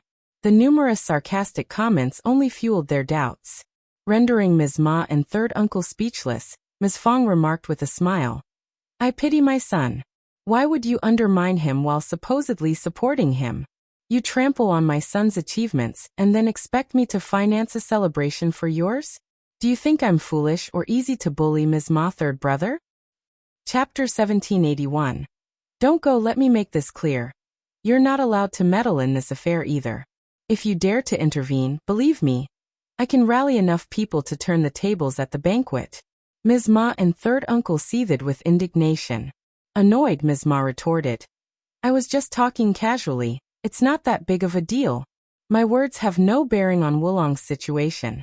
Sister-in-law, you're being petty and overly serious. Besides, when Wulong passed the exam and Lulang didn't make it to intermediate, you all mocked us. Why should we bother arguing with you?" Third uncle chimed in, nodding in agreement. "Exactly. We couldn't care less. So why are you so bothered?" Ms. Fong sneered. "Stop twisting the truth. I distinctly remember you all saying that Yunduan only lucked into his intermediate recommendation and isn't as capable as your Lulang." The recollection incensed Ms. Fong. "Enough. Keep spewing lies, and I won't hold back." Don't think Lulang's recommendation gives you any power over us. My Yunduan is a prefect, and you're still wet behind the ears. Third uncle interjected furiously. All right, I get it now. You're just envious. This is nothing but wounded pride. We extended an olive branch in goodwill, offering you an opportunity. If you're not interested, forget it. And when our Lulang achieves success in the future, don't even think about seeking his help. Exactly. If you think we can't afford a banquet, think again. Not only will we hold it, but we'll make it a grand affair. That's right. Since you're acting like this, don't bother coming to the banquet. Ms. Ma refused to let the first branch of the family enjoy the banquet she had prepared. Perfect. Ms. Fong remarked with a smirk. I couldn't care less. I want to attend either way. You can apologize to me first and then extend an invitation. Otherwise, count me out of all your events. Third uncle and Ms. Ma grew even more incensed. She still expected an apology? This sister-in-law was truly living in a dream. Yang Xiaoni couldn't help but inquire. Mother, if we skip out on these noodles, does that mean we can skip the gift-giving too? Ms. Fong shot a pleased glance at Yang Xiaoni. Despite her simple nature, she had a knack for shrewd conversation. Absolutely. You won't see a single coin from me. Yang Xiaoni chuckled. Oh, what a silly question I asked. Of course. Third uncle and Ms. Ma were taken aback. They exchanged anxious glances. As thick-skinned as Ms. Ma was, she couldn't retract her statement. Refusing to provide the gift money? Unthinkable. Everyone knew the first branch of the family was affluent, and their familial ties demanded generosity, if not more. Their bravado waned instantly. They dared not utter another word and departed crestfallen. Xiao Lulang had been swamped with engagements lately, attending one banquet after another. Upon returning to the village, he overheard some troubling chatter. Incensed, he reprimanded third uncle and Ms. Ma. As a recommended man now, he grasped the importance of maintaining good relations with Xiao Yunduan, particularly until he secured an intermediate advanced scholar position and established himself in the capital. Cultivating a favorable rapport with Xiao Yunduan was imperative. In the bureaucratic realm, connections and patronage were paramount. Even if Xiao Yunduan were ousted from the capital, had still retained some influential ties in the intermediate circles. Chapter 1782. He knows to bear with it. He had already made up his mind. Upon entering the capital, he could either leverage Xiao Yunduan's connections to cultivate relationships with officials, or he could choose to switch sides and align himself with those who had a bone to pick with Xiao Yunduan. Either way, Xiao Yunduan was a factor he had to contend with. Didn't he understand that the first branch of the family was despicable, and Xiao Yunduan was despicable too? Didn't he realize that he would eventually settle the score with them? But was now the time to provoke them? His parents were utterly inept. He wasn't inherently conniving, but he had a penchant for stirring up trouble repeatedly. He was reckless and frivolous. If it weren't for the fact that traditional mourning customs mandated 3 years of mourning for either of them, he might even wish for their dimiciaeuro, just to rid himself of the entanglement. Listen up, both of you. I'll say this only once. Do not go provoke the first branch of the family again. If you can't control your tongue, then keep it still. I won't tolerate a repeat of this, do you understand? Xiao Lulang thundered at third uncle and Ms. Ma. His parents were taken aback. Why, Lulang? Why are you siding with the first branch of the family? That's right. Aren't we doing this for your own good? How many recommended men do you think our village produces? Look at how capable you are, Lulang. They're just jealous and resentful. We can't afford to stoop to their level. What was Xiao Yunduan capable of? He was merely lucky, otherwise he would have been ousted from the capital. Useless. If it were his son, such a debacle would never occur. Xiao Lulang felt aggrieved at these remarks. It wasn't just in the village. Even when he ventured out as a guest, the conversation inevitably steered toward the primus and him. As a recommended man, he felt stifled. The happiness he should have felt was marred by resentment. But what other choice did he have? Could he silence everyone and halt their chatter? Moreover, he had to maintain the facade of a cordial relationship with Xiao Yunduan, despite enduring the envious glances directed his way for having a cousin who was the primus. Wasn't he deeply aggrieved? Yet he begrudgingly acknowledged that he received more praise, flattery, and conveniences because of this association. It was utterly vexing and intolerable. His pride prevented him from admitting to his parents that he needed Xiao Yunduan's support at this stage. Thus he could only issue a cold order to them. I know what I need to do. Cease your actions, or you'll disrupt my plans. Are we clear? Third uncle and Ms. Ma were taken aback, shaking their heads vigorously. Yes, we understand. We understand now. That's right, we promise not to meddle anymore. We'll refrain from any further actions. Concerned, Xiao Lulang continued to admonish them sternly, his expression icy. With the banquet looming, a representative from the first branch of the family was expected to attend. If he didn't, how could Xiao Lulang secure Xiao Yunduan's assistance? Xiao Lulang went to the first branch of the family to offer apologies on behalf of his parents.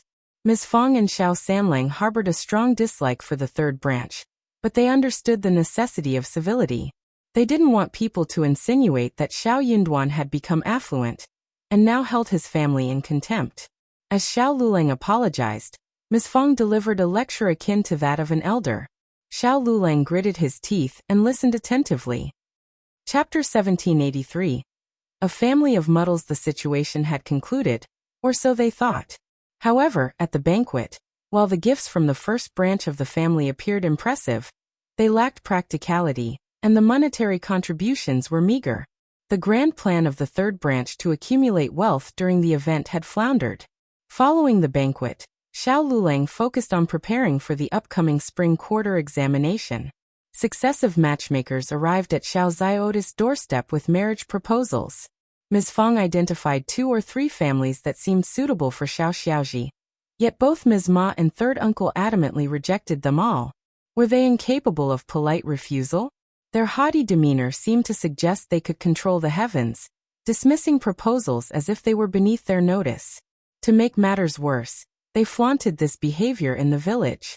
Xiao Xiaoji proved no exception to the family's pride. She displayed the same arrogance as her parents. Even the loss of her admirer to Tao Tao failed to elicit much sorrow or indignation from her. No matter young Master Zhao's virtues, he remained a mere businessman. Once her brother attained official status, she planned to marry into officialdom herself, leaving Tao Tao far behind. Ms. Fong sighed in frustration.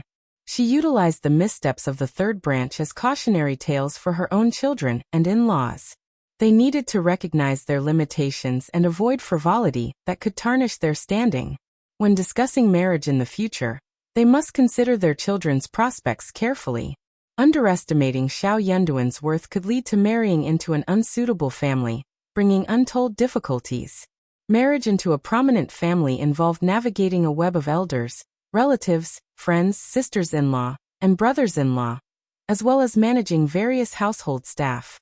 A wife of an official must adeptly navigate bureaucratic social circles, lest she become a laughingstock. Failing to do so could strain her husband's position and their relationship, rendering her life untenable. How could it be so simply a euro? How could someone like Xiao Xiaoji end up as the wife of an official? To be frank, Zhao Shu's family was exceedingly humble. If Zhao Shu were just an official and not from a prominent family like the Yuzhangs, she would never have consented to his union with Tao Tao. Her daughter was merely a rustic girl. Her circumstances improved only because of her brother and sister-in-law. Nonetheless, it was inconceivable for her to marry into such a prestigious household. Ms. Su had harbored hopes of her daughter, Xiaoqing, marrying into an official's family once she came of age. She even dared to dream about an alliance with the third branch of the family. But upon hearing Ms. Fang's remarks, she abandoned the idea. Perhaps it wouldn't be a bad idea for her daughter to wed a merchant or a country gentleman. In late July, Xiao Yunduan received a missive from home, and perused it alongside Xiao Xian.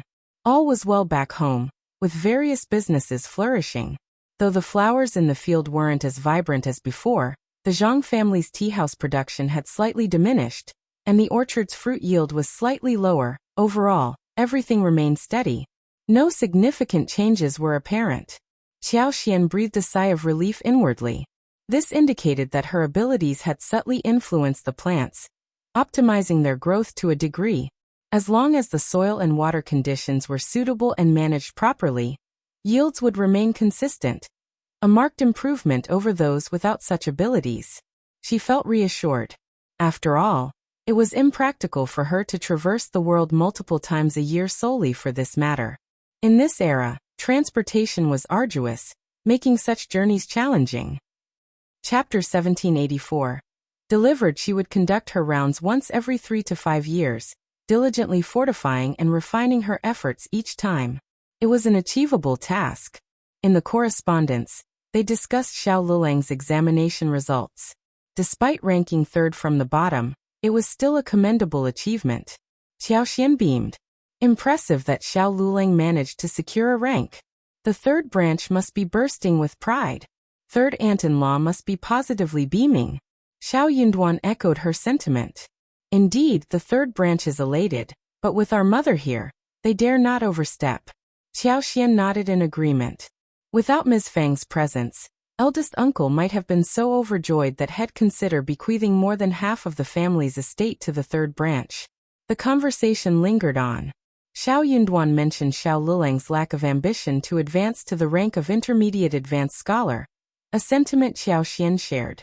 As long as Xiao Lulang remained neither an advanced scholar nor an official, Xiao Xian worried about potential repercussions for Xiao Yunduan. Xiao Yunduan saw no issue. He had acquired ample study materials from Xiao Lulang and possessed a solid foundation. Passing the intermediate examination after a few days of dedicated study was well within his capabilities. Yet, advancing further posed a considerable challenge. It was worth noting that only 200 to 300 individuals were admitted as advanced scholars during the spring examinations. Not only did scholars from across the empire participate, but also seasoned veterans and previous candidates. The competition was fierce. He understood Xiao Lulang's limitations. In such a cutthroat intermediate competition, Xiao Lulang had no chance at all.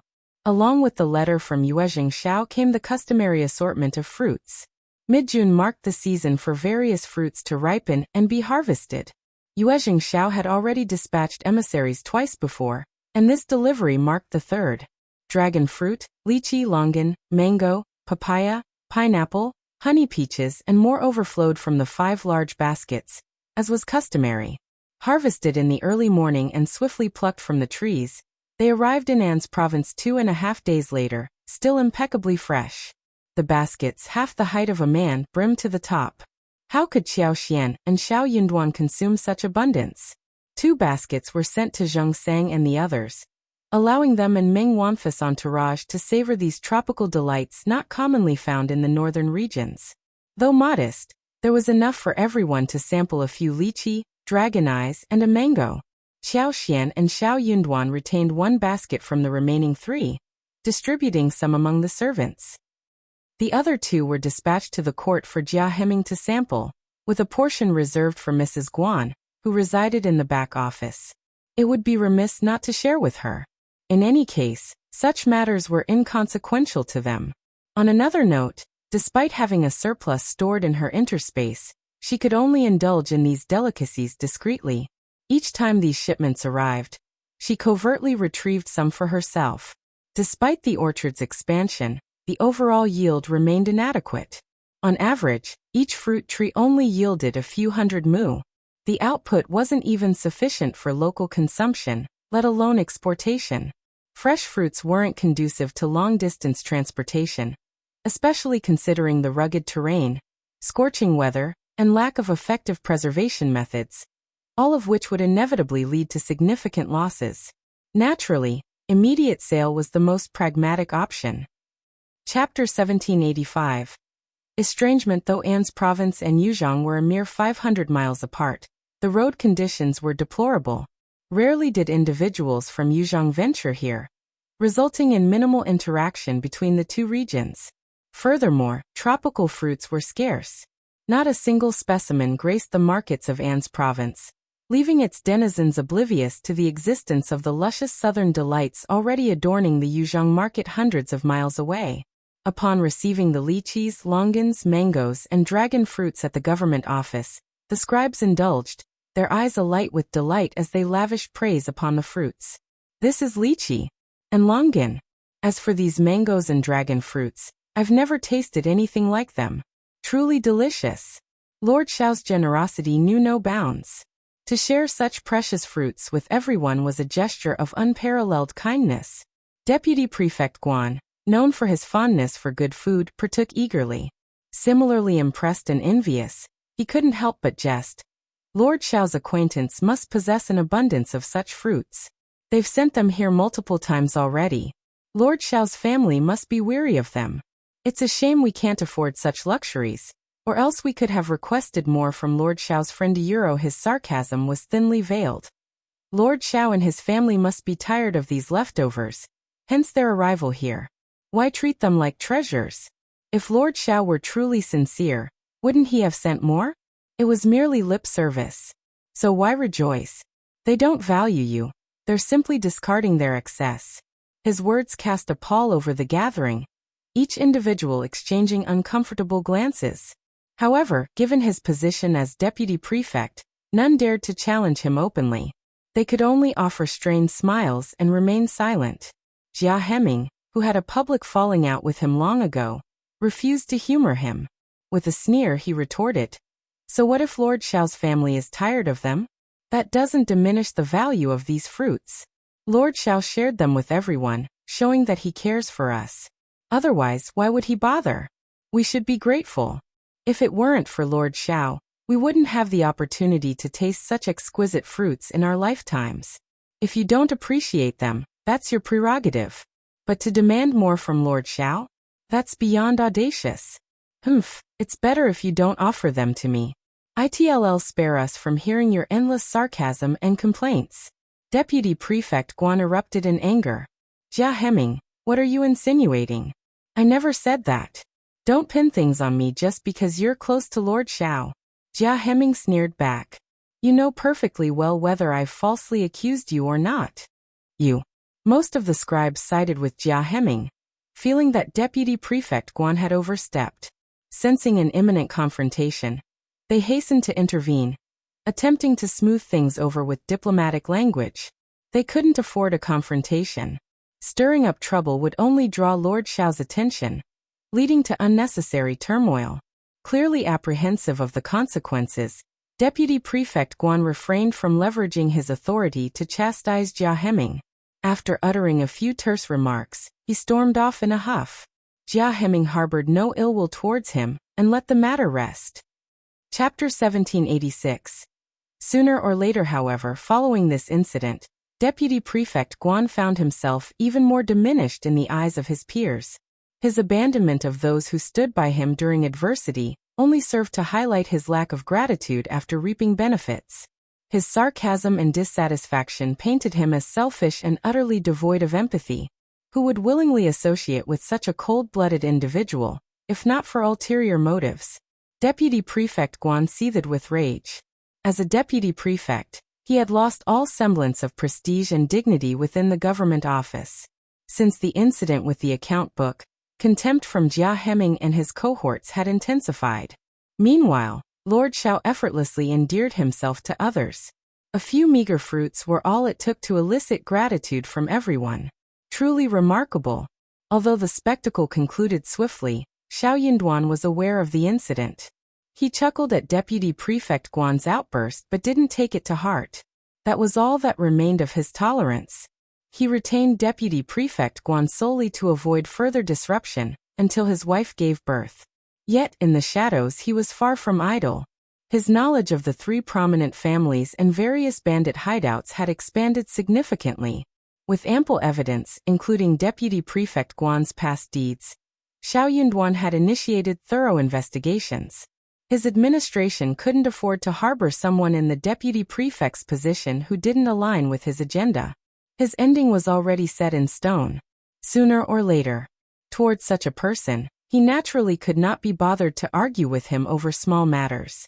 At the end of July, Xiao Xian, with her swollen belly, finally went into labor one night.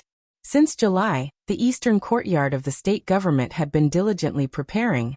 Midwives, baby clothes, swaddling blankets, gauze cotton, and an array of medicines stood ready for any eventuality. 2 weeks prior, The midwives took up residence in the eastern courtyard, providing a sense of reassurance to all. After all, Xiao Xian could go into labor at any moment after July. Both novices, the couple couldn't contain their nerves, oscillating between joy and worry, each trying to shield the other from their own anxieties. Yet their conflicting emotions were palpable. Finally, the awaited day arrived. When the midwives rushed in to announce that Madame's water had broken, a collective sigh of relief escaped their lips. It was time. But their relief was short-lived as nervousness crept in once more. Don't be frightened, Euro. Xiao Yun sat by the bedside, gently holding Xiao Xian's hand. Addressing the midwives, he implored. Take excellent care of my wife. Don't leave her side. I'll be outside. If you need anything, call for me. I've heard that childbirth can be excruciating. If my wife is in pain, please find a way to alleviate Euro. The midwives concealed their amusement. Wasn't it common knowledge that childbirth was agonizing? Why else would it be likened to traversing the gates of hell, with some even teetering on the brink? They understood their lord's anxiety for his wife's well-being. Having resided in the state government office for over half a month, they witnessed firsthand his nervousness and adoration towards his wife. However, they couldn't voice their thoughts directly. Chapter 1787. About to give birth. Lord, rest assured. Madame's baby is positioned perfectly, and she's in excellent health. The delivery will undoubtedly be smooth. Indeed. Lord, you're overly concerned. I've delivered countless babies in my lifetime. Madame's condition is ideal. She'll be just fine. Euro, of course, labor pains are inevitable for every expectant mother. It's a small price to pay for the miracle of childbirth. It'll pass quickly. Madam, this is your first child. Subsequent deliveries will be easier. Yes. The midwives prattled on, their nonsensical chatter soothing Xiao Xian's anxious heart. Childbirth wasn't a walk in the park. Even if she'd never experienced it firsthand, she'd witnessed the trials of labor. Especially in ancient times, with medical knowledge practically non-existent. Childbirth was akin to surrendering to fate, relying solely on luck. Fear lingered, but it wouldn't deter her from the inevitable. Countless women had borne children naturally. She could too. Xiao Yunduan felt a semblance of relief. He smiled at Xiao Xian. You heard them, my dear? The midwives are seasoned professionals. If they assure us that everything will be fine, then it will be Euro. It'll be waiting eagerly for you and our child. Although Xiao Xian felt no abdominal pain, she dared not move, fearing the sensation of amniotic fluid trickling down. She looked up, smiling at Xiao Yunduan as she intertwined her slender fingers with his. I understand. You can leave now. Euro. Giving birth was a vulnerable moment, and she didn't want him hovering over her every second. Besides, there was little he could do to assist. If he could, perhaps they could reconsider. Xiao Yunduan enveloped her in a tender embrace, planting a gentle kiss on her forehead before reluctantly pulling away, his heart pounding with a mix of emotions. He grasped her hands tightly, unable to tear his gaze away. His lips trembled, a torrent of feelings flooding his heart. Anticipation, excitement, tenderness, nervousness, worry. Euro. Countless words clamored for expression, but he struggled to find the right ones. Euro, I'll be waiting for you. Xiao Xian's smile was reassuring. Don't worry. I'm not worried. I'm not. And you shouldn't be either. Euro. Okay.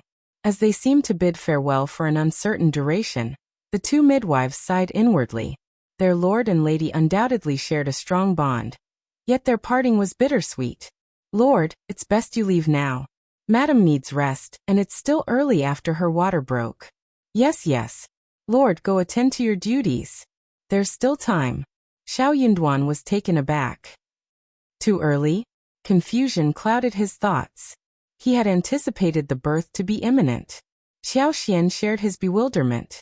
Despite her water breaking, she felt no contractions. Wasn't childbirth supposed to be excruciating? Please go. I'll manage. I'll be just outside. I'm not going anywhere.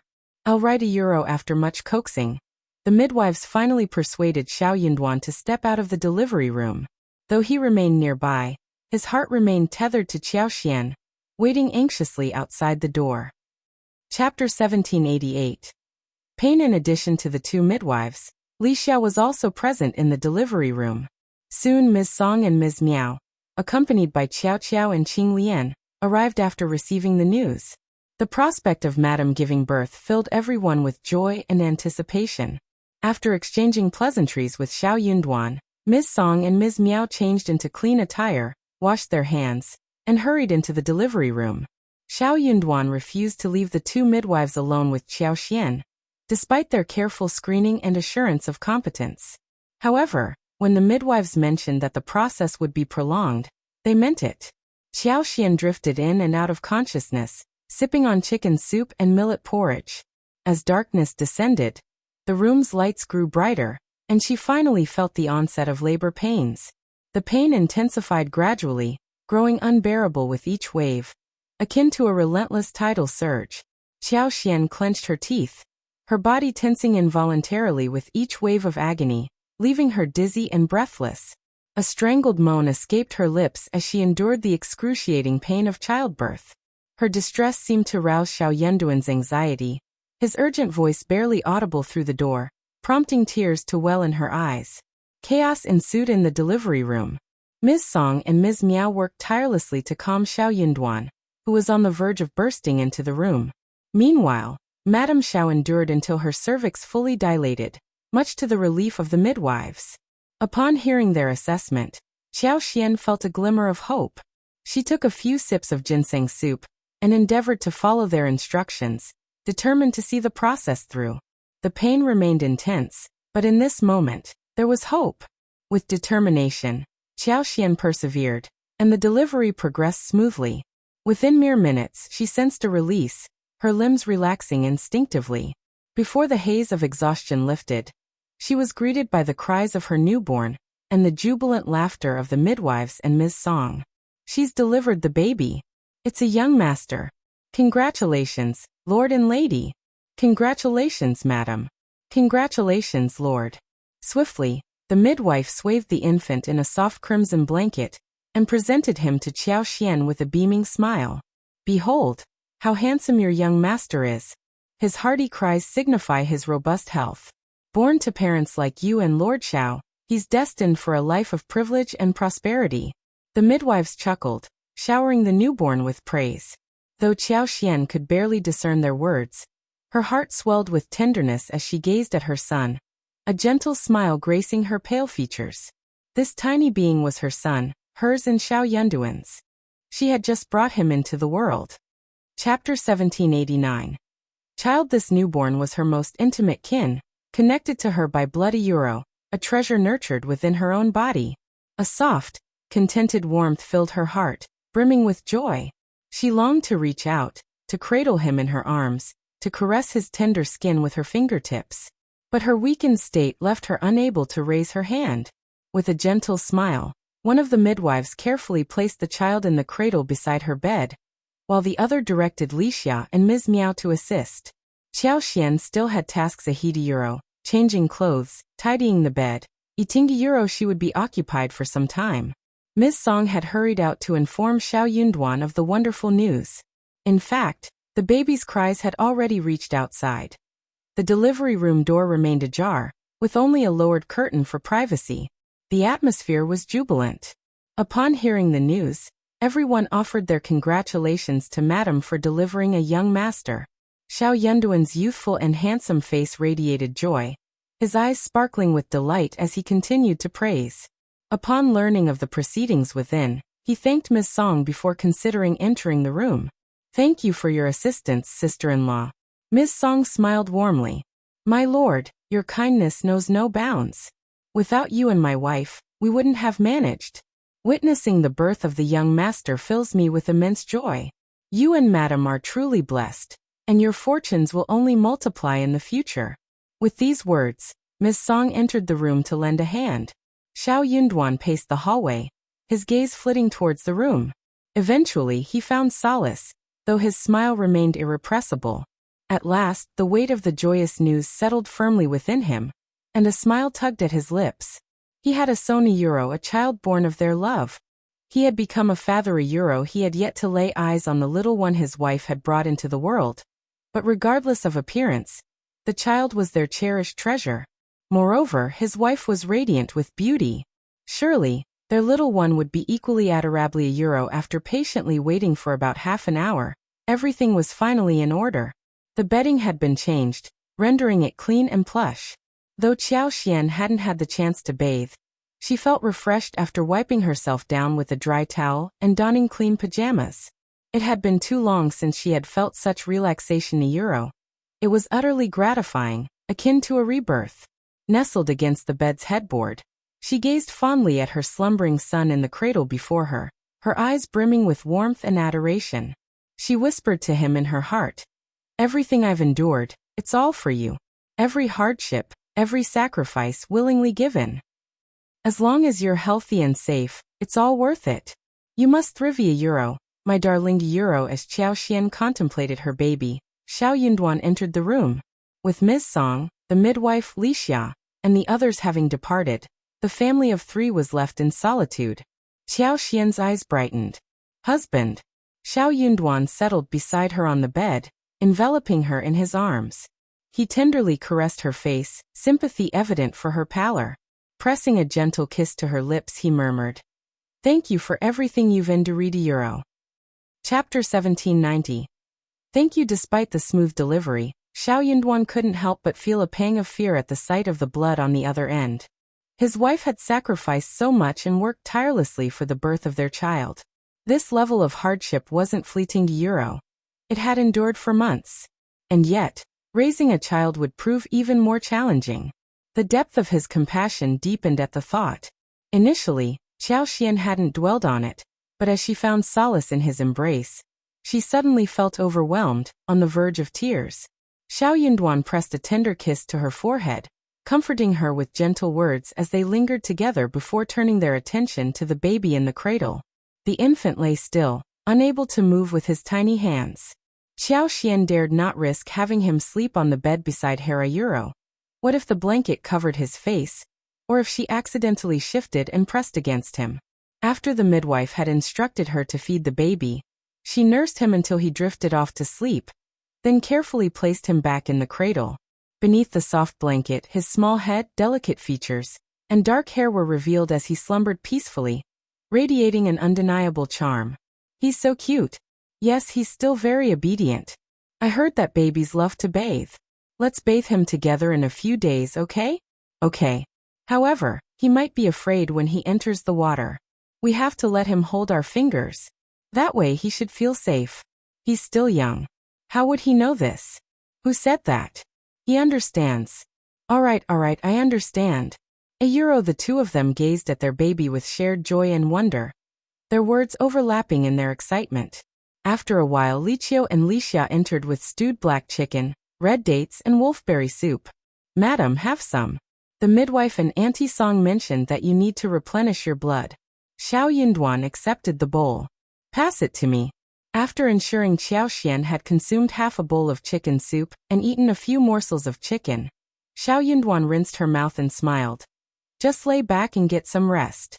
Take the baby to the room behind the partition and let Nanny, Li Qiu, and Kaihua look after him. Don't worry." The choice of a nanny had already been made, as Qiao Xian wasn't certain if she would have enough breast milk, and there were no suitable baby formulas available. In such circumstances, finding a nanny was their best option. While the less fortunate could make do with whatever was available, since they had the means to provide better, they couldn't settle for less. Nannies weren't easy to come by, and they needed to be arranged in advance. According to the midwife's advice, Qiao Xian would require a nanny's assistance too. Hearing his words, Qiao Xian felt conflicted and reluctant, but she knew she couldn't manage everything on her own. Exhausted, she glanced at the still sleeping baby and nodded.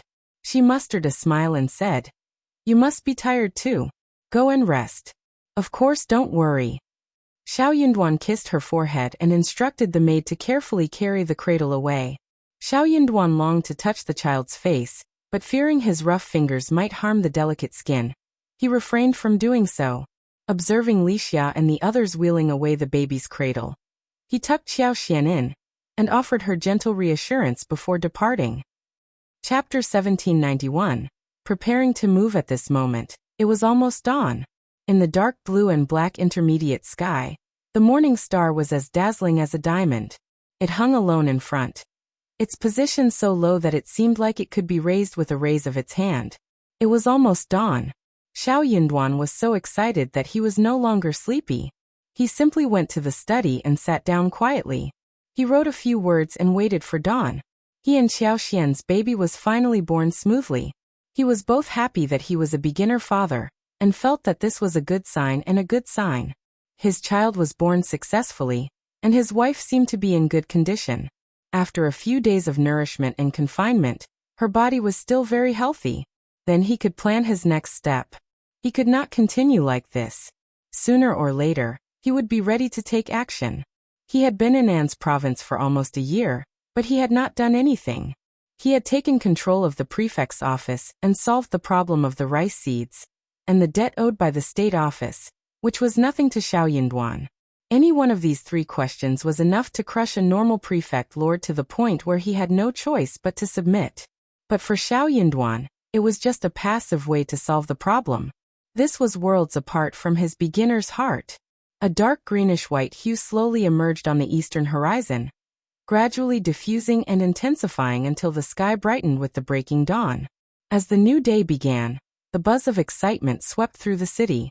Word quickly spread that Madame Xiao had given birth to a young master, making Lord Xiao a father.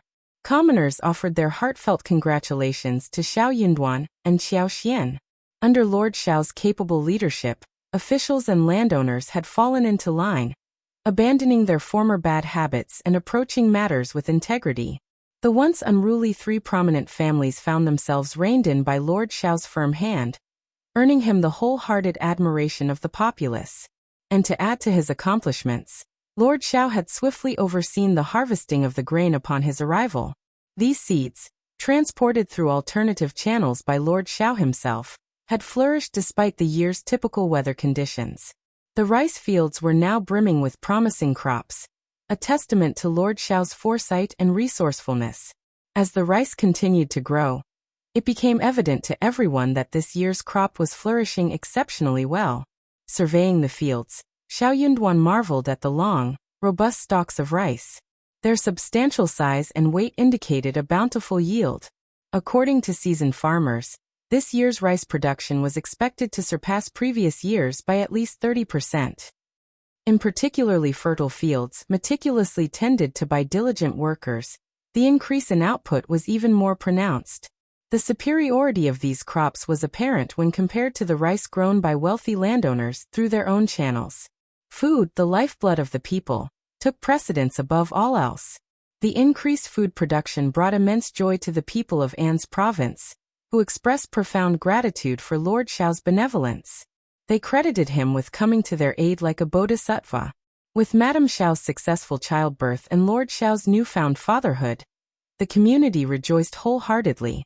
They extended their heartfelt wishes for the longevity and happiness of the entire Xiao family, including the newly arrived young master. Chapter 1792. Happiness. The news of Xiao Xian's successful delivery spread quickly among the prominent families, prompting them to dispatch women to deliver congratulatory gifts. Following An's province's customs, only close relatives and dear friends would attend the third birthday celebration, while the one-month-old celebration typically saw a broader circle of guests. During the confinement period, it was customary to send gifts and visit the mother's home to offer congratulations and support. Guests wouldn't bring gifts on the day of the banquet, as the hosts would have already prepared tokens of appreciation, usually in the form of wedding noodles and eggs. In light of this, the various families began preparing their gifts, organizing groups to send their regards. Upon learning of Xiao Xian's delivery, Mrs. Guan's heart sank. While she didn't wish harm upon Xiao Xian or the child, she harbored hopes of a difficult delivery, perhaps even near death. In her ideal scenario, the child would have been a girl, complicating Lord Xiao's sentiments and tarnishing the couple's relationship. Such an outcome would have brought her immense satisfaction. Unexpectedly, everything went smoothly with the delivery, much to Mrs. Guan's dismay. Not only was it Xiao Xian's first child, but both mother and son were safe, and the child was a boy. Mrs. Guan couldn't find it in herself to be pleased that Lord Xiao now had a legitimate heir. Despite her unhappiness, Mrs. Guan felt obligated to visit and express her concern, given her proximity to the family as the deputy prefect's wife. With gifts in hand and accompanied by Nanny Ding and Zhenju, Mrs. Guan made her way to the east courtyard. Meanwhile, Xiao Xian had already awakened. Newly minted as a mother, she was brimming with excitement and couldn't sleep for long. Just as she had finished drinking some water and millet porridge, the baby woke up, prompting the attendants to tend to him. His cries were delicate and heartrending, stirring empathy in anyone who heard them. Xiao Xian, separated from the commotion by a partition and screen, instructed Li Xia to inform the attendants that she would bring the child over later. The baby instinctively sought comfort in his mother's arms. As Xiao Xian gently patted him and spoke soothing words, the baby quieted down, finding solace in her familiar voice and heartbeat. With tearful eyes, he gazed at Xiao Xian, melting her heart with his innocence and vulnerability. She couldn't help but feel a surge of love for her son. What an endearing little creature he was. After nursing the baby and lulling him back to sleep, Xiao Xian entrusted him to the nanny, who carefully placed him in the cradle. Upon learning of Mrs. Guan's visit, Xiao Xian hastily instructed Li Xia and Li Qiu to help her freshen up, ensuring she looked presentable before welcoming their guest. Aware of the baby's fragility, having only recently emerged from the safety of his mother's womb, Xiao Xian was cautious about exposing him to the outside world and its array of bacteria. She hesitated to let outsiders near him, fearing he might not cope well with the new environment. For the next 10 to 20 days, she resolved to keep him shielded from visitors. The last thing she wanted was for any harm to befall him. As Mrs. Guan entered the room, she found Xiao Xian lying on the bed, a serene smile gracing her features despite the lingering paleness from her recent childbirth. Chapter 1793. Comprehension. She looked extremely energetic. Mrs. Guan got even more depressed. She forced a smile and greeted Xiao Xian with a smile. Madam Xiao, you are so lucky." Xiao Xian nodded with a smile. After exchanging some pleasantries, Mrs. Guan expressed that she wanted to see the baby, but Xiao Xian turned her down. "The baby has just fallen asleep, and he will wake up very soon. I am sorry, but we can ask you to see him when he is 1 month old." Mrs. Guan didn't push to see the baby, but Xiao Xian's words left her feeling slighted. She sensed a subtle condescension, and promptly masked her disappointment before bidding her farewell. Xiao Xian paid her reaction no mind, convinced that Deputy Prefect Guan's woes were just beginning. Even a deputy prefect finds trouble. Surely, she's not exempt. Meanwhile, Xiao Yunduan had intended to return home earlier to spend time with his wife and son, but office duties kept him busy until noon. Upon his arrival, he changed into fresh clothes as his wife had instructed. During this delicate time, they couldn't risk bringing any dust near their fragile baby. Xiao Xian smiled warmly as she saw him, her lack of inhibition evident.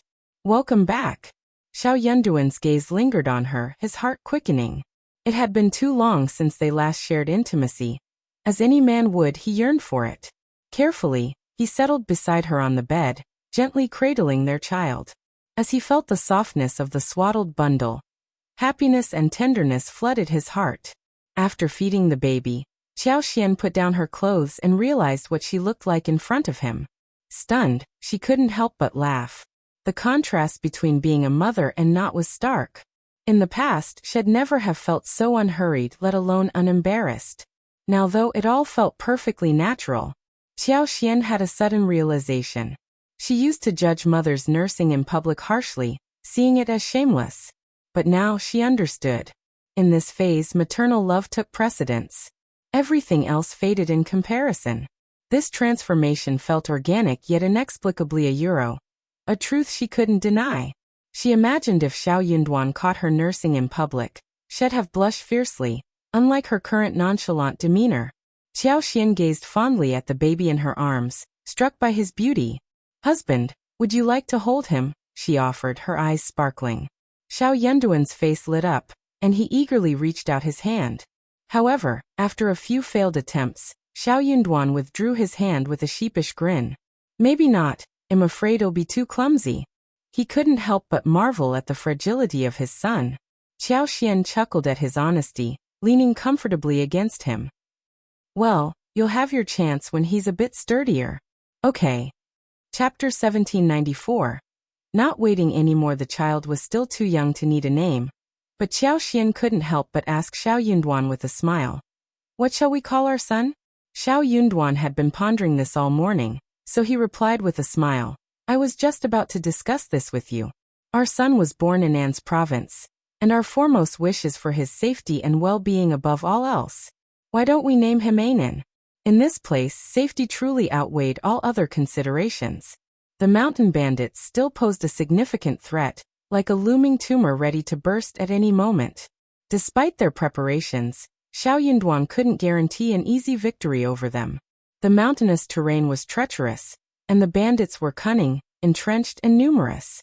Eliminating them wouldn't be a simple task. Previously, the injuries sustained by the Tiger Head tribe were not solely due to being surrounded, but also due to their own error. They were outnumbered, underestimated the enemy, and were betrayed by their scouts who revealed their location. Yet, launching a proactive assault on the bandit stronghold was no easy feat otherwise. An's province wouldn't be in its current state, and the imperial court wouldn't have tolerated it for so long. In their previous interactions, Xiao Yunduan had only demonstrated his strength and reluctance to be trifled with, urging everyone to mind their own business. But that wasn't enough for him. He was determined to crack this tough nut. Conquering the bandits would not only secure his promotion, but also provide a fallback plan. Even if he couldn't recover from his current predicament, no one would dare to cross him lightly. At that moment, he had the freedom to choose his path: advance or retreat, ensuring the safety of his family. The entrenched bandits posed a significant threat to An's province, and as an ambitious young official, Xiao Yunduan was eager to make a difference for the local people. Peace. It seemed like a simple concept, but achieving it here was anything but easy. Yet, it was the most heartfelt wish and the ultimate aspiration. Xiao Xian grasped the depth of Xiao Yunduan's intentions, her heart softening as she nestled against his arms. Anan is a wonderful name indeed. Anan, stay safe, my love. We'll be all right. Yes, we will, he affirmed. Their smiles met in silent agreement before they shared a tender kiss. After their moment together, Xiao Yunduan arranged for someone to take the child to rest. He had one more matter to discuss with Xiao Xian. Xiao Xian instructed the nanny, Aunt Zhu, to care for Anan, entrusting her to the capable hands of Kaiming and Kaiyun, who were responsible for her well-being. Anan proved to be a finicky eater, only willing to nurse from Xiao Xian herself. Despite Aunt Zhu's efforts, Anan adamantly refused to feed from her. Tears welled in her eyes as she turned her head away, rejecting the offered breast. With limited milk production, Xiao Xian resorted to spoon-feeding Anan milk from a bowl, finally coaxing her to eat. Wife, the autumn harvest is approaching, which means heavy taxes. The Fan family, with their vast lands, will likely lead the resistance and cause trouble. I see an opportunity to address this issue along with Deputy Prefect Guan. It was clear they couldn't allow vermin like Deputy Prefect Guan to persist into the new year. Chapter 1795. Tax Xiao Yunduan knew he couldn't confront the bandits without first rooting out the corruption within the state office. An attack from both inside and out could spell disaster. Xiao Xian wholeheartedly agreed. To tackle external threats, they had to address internal ones first. It was imperative to deal with Deputy Prefect Guan and his cronies before they could effectively combat the bandits. By the time she emerged from confinement, she'd be able to lend her support in handling the bandits. Since giving birth, Xiao Xian felt her powers gradually returning, perhaps even stronger than before. If you have a plan, go ahead. We'll take care of Anan. We rarely venture out, so don't worry about us, she assured him. Xiao Yunduan gently held her hand, his expression pained. I must confess, my actions may disrupt Anan's 1-month celebration. I feel guilty towards you and our son. Naturally, he wished for their eldest son's celebration to be a joyous occasion. Yet, once he initiated action, there was no telling if someone would exploit the event to cause trouble. Xiao Xian's response was immediate and understanding. Anan won't hold it against you, and neither will I. We understand what truly matters. Besides, having Deputy Prefect Guan's family residing in the West Yard isn't appropriate. I hope they vacate soon. Living in close proximity within the state office compound meant frequent interactions, which heightened Xiaoxian's concern, especially now with a newborn. The infant was too fragile to withstand even minor mishaps. Their safest option was to compel Deputy Prefect Guan's family to leave. Yet they were entitled to reside in the government office compound, making eviction without cause impractical. Unless Deputy Prefect Guan ceased to hold his position, their situation remained unchanged. Moreover, there was no need to delay any longer. With the child safely born and Xiaoxian gradually recovering, action could be taken. Surely they couldn't allow Meng Wanfu and Ding Xiang's associates to linger indefinitely. As time passed, the risk of their presence being discovered increased, diminishing their effectiveness as a surprise asset.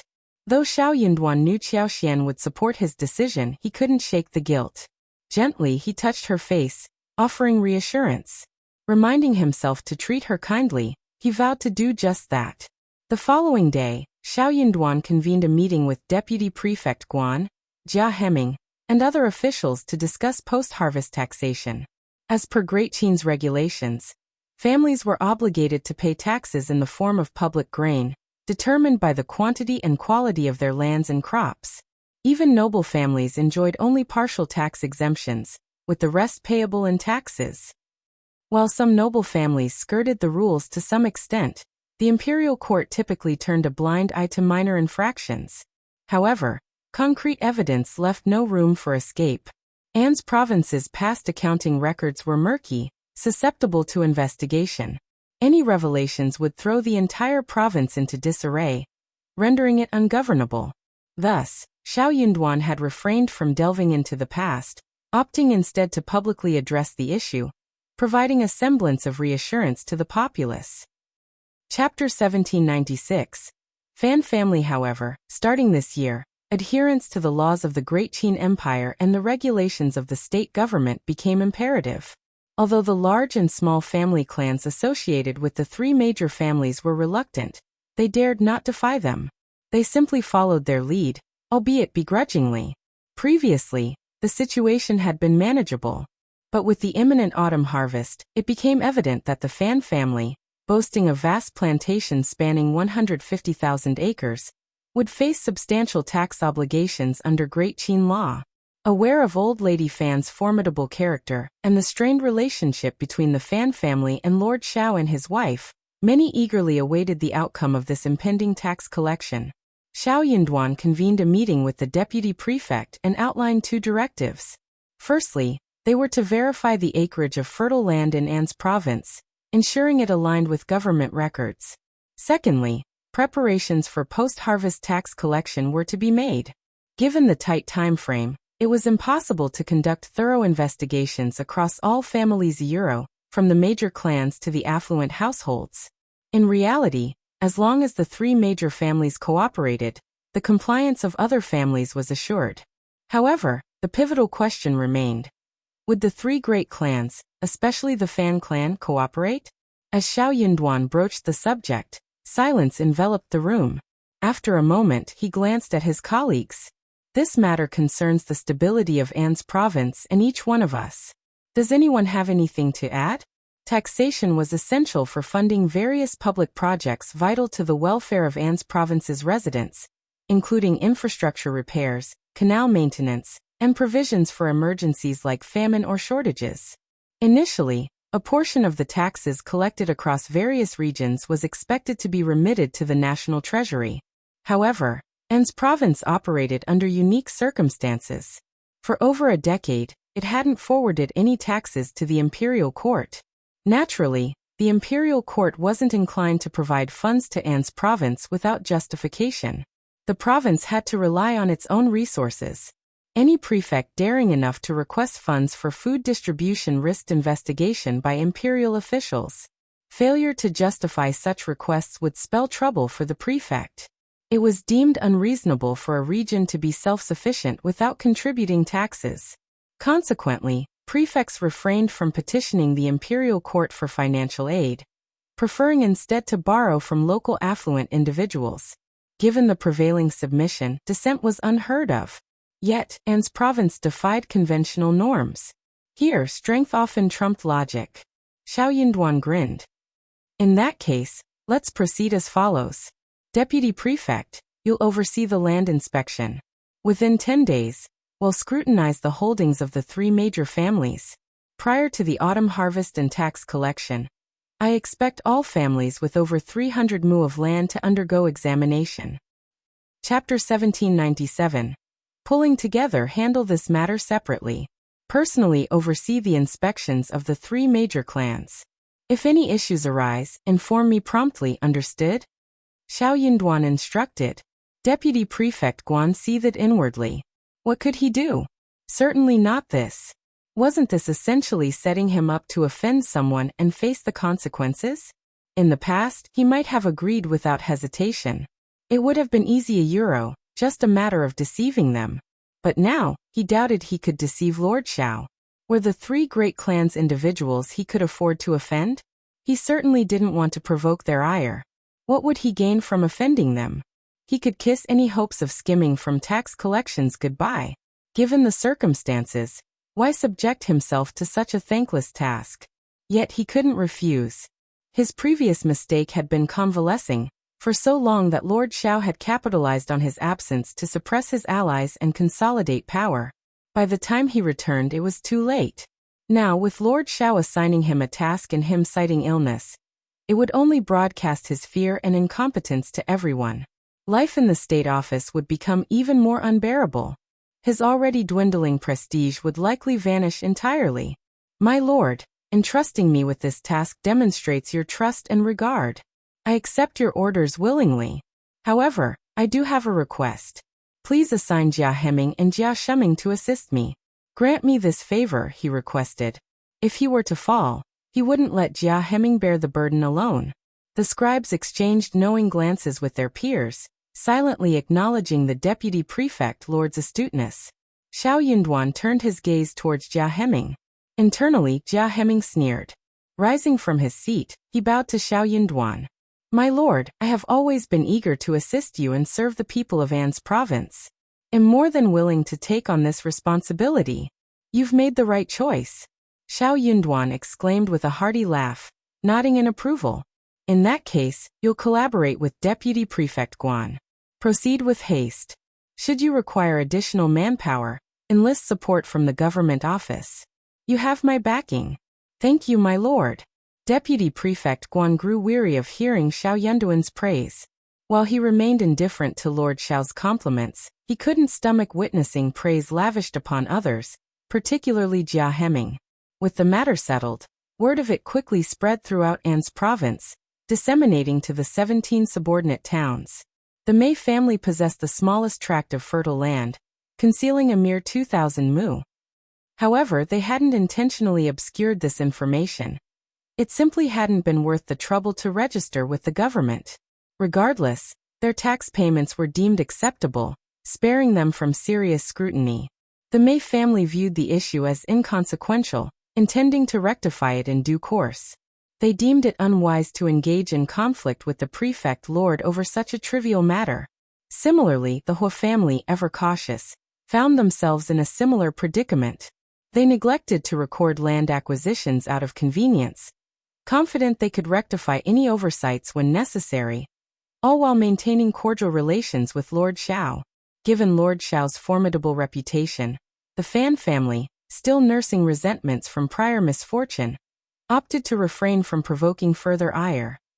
Chapter 1798.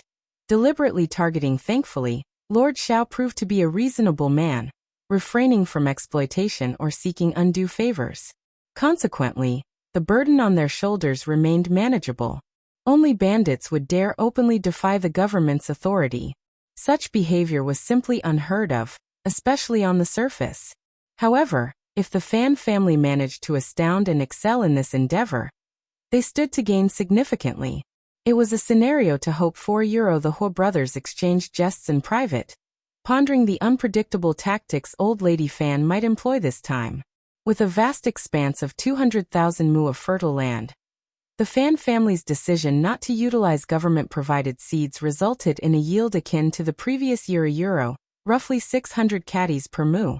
Yet, in this water valley terrain, The transformation process yielded approximately 70 to 75 caddies of dry valley per 100 caddies of water valley.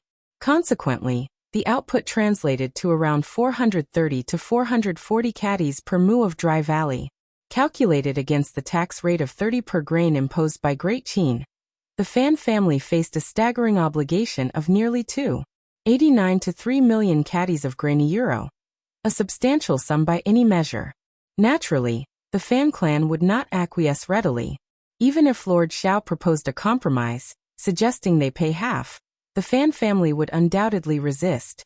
In previous instances, their contributions ranged merely from 300,000 to 500,000 caddies, and even then, only after extensive negotiations with the prefect's representatives.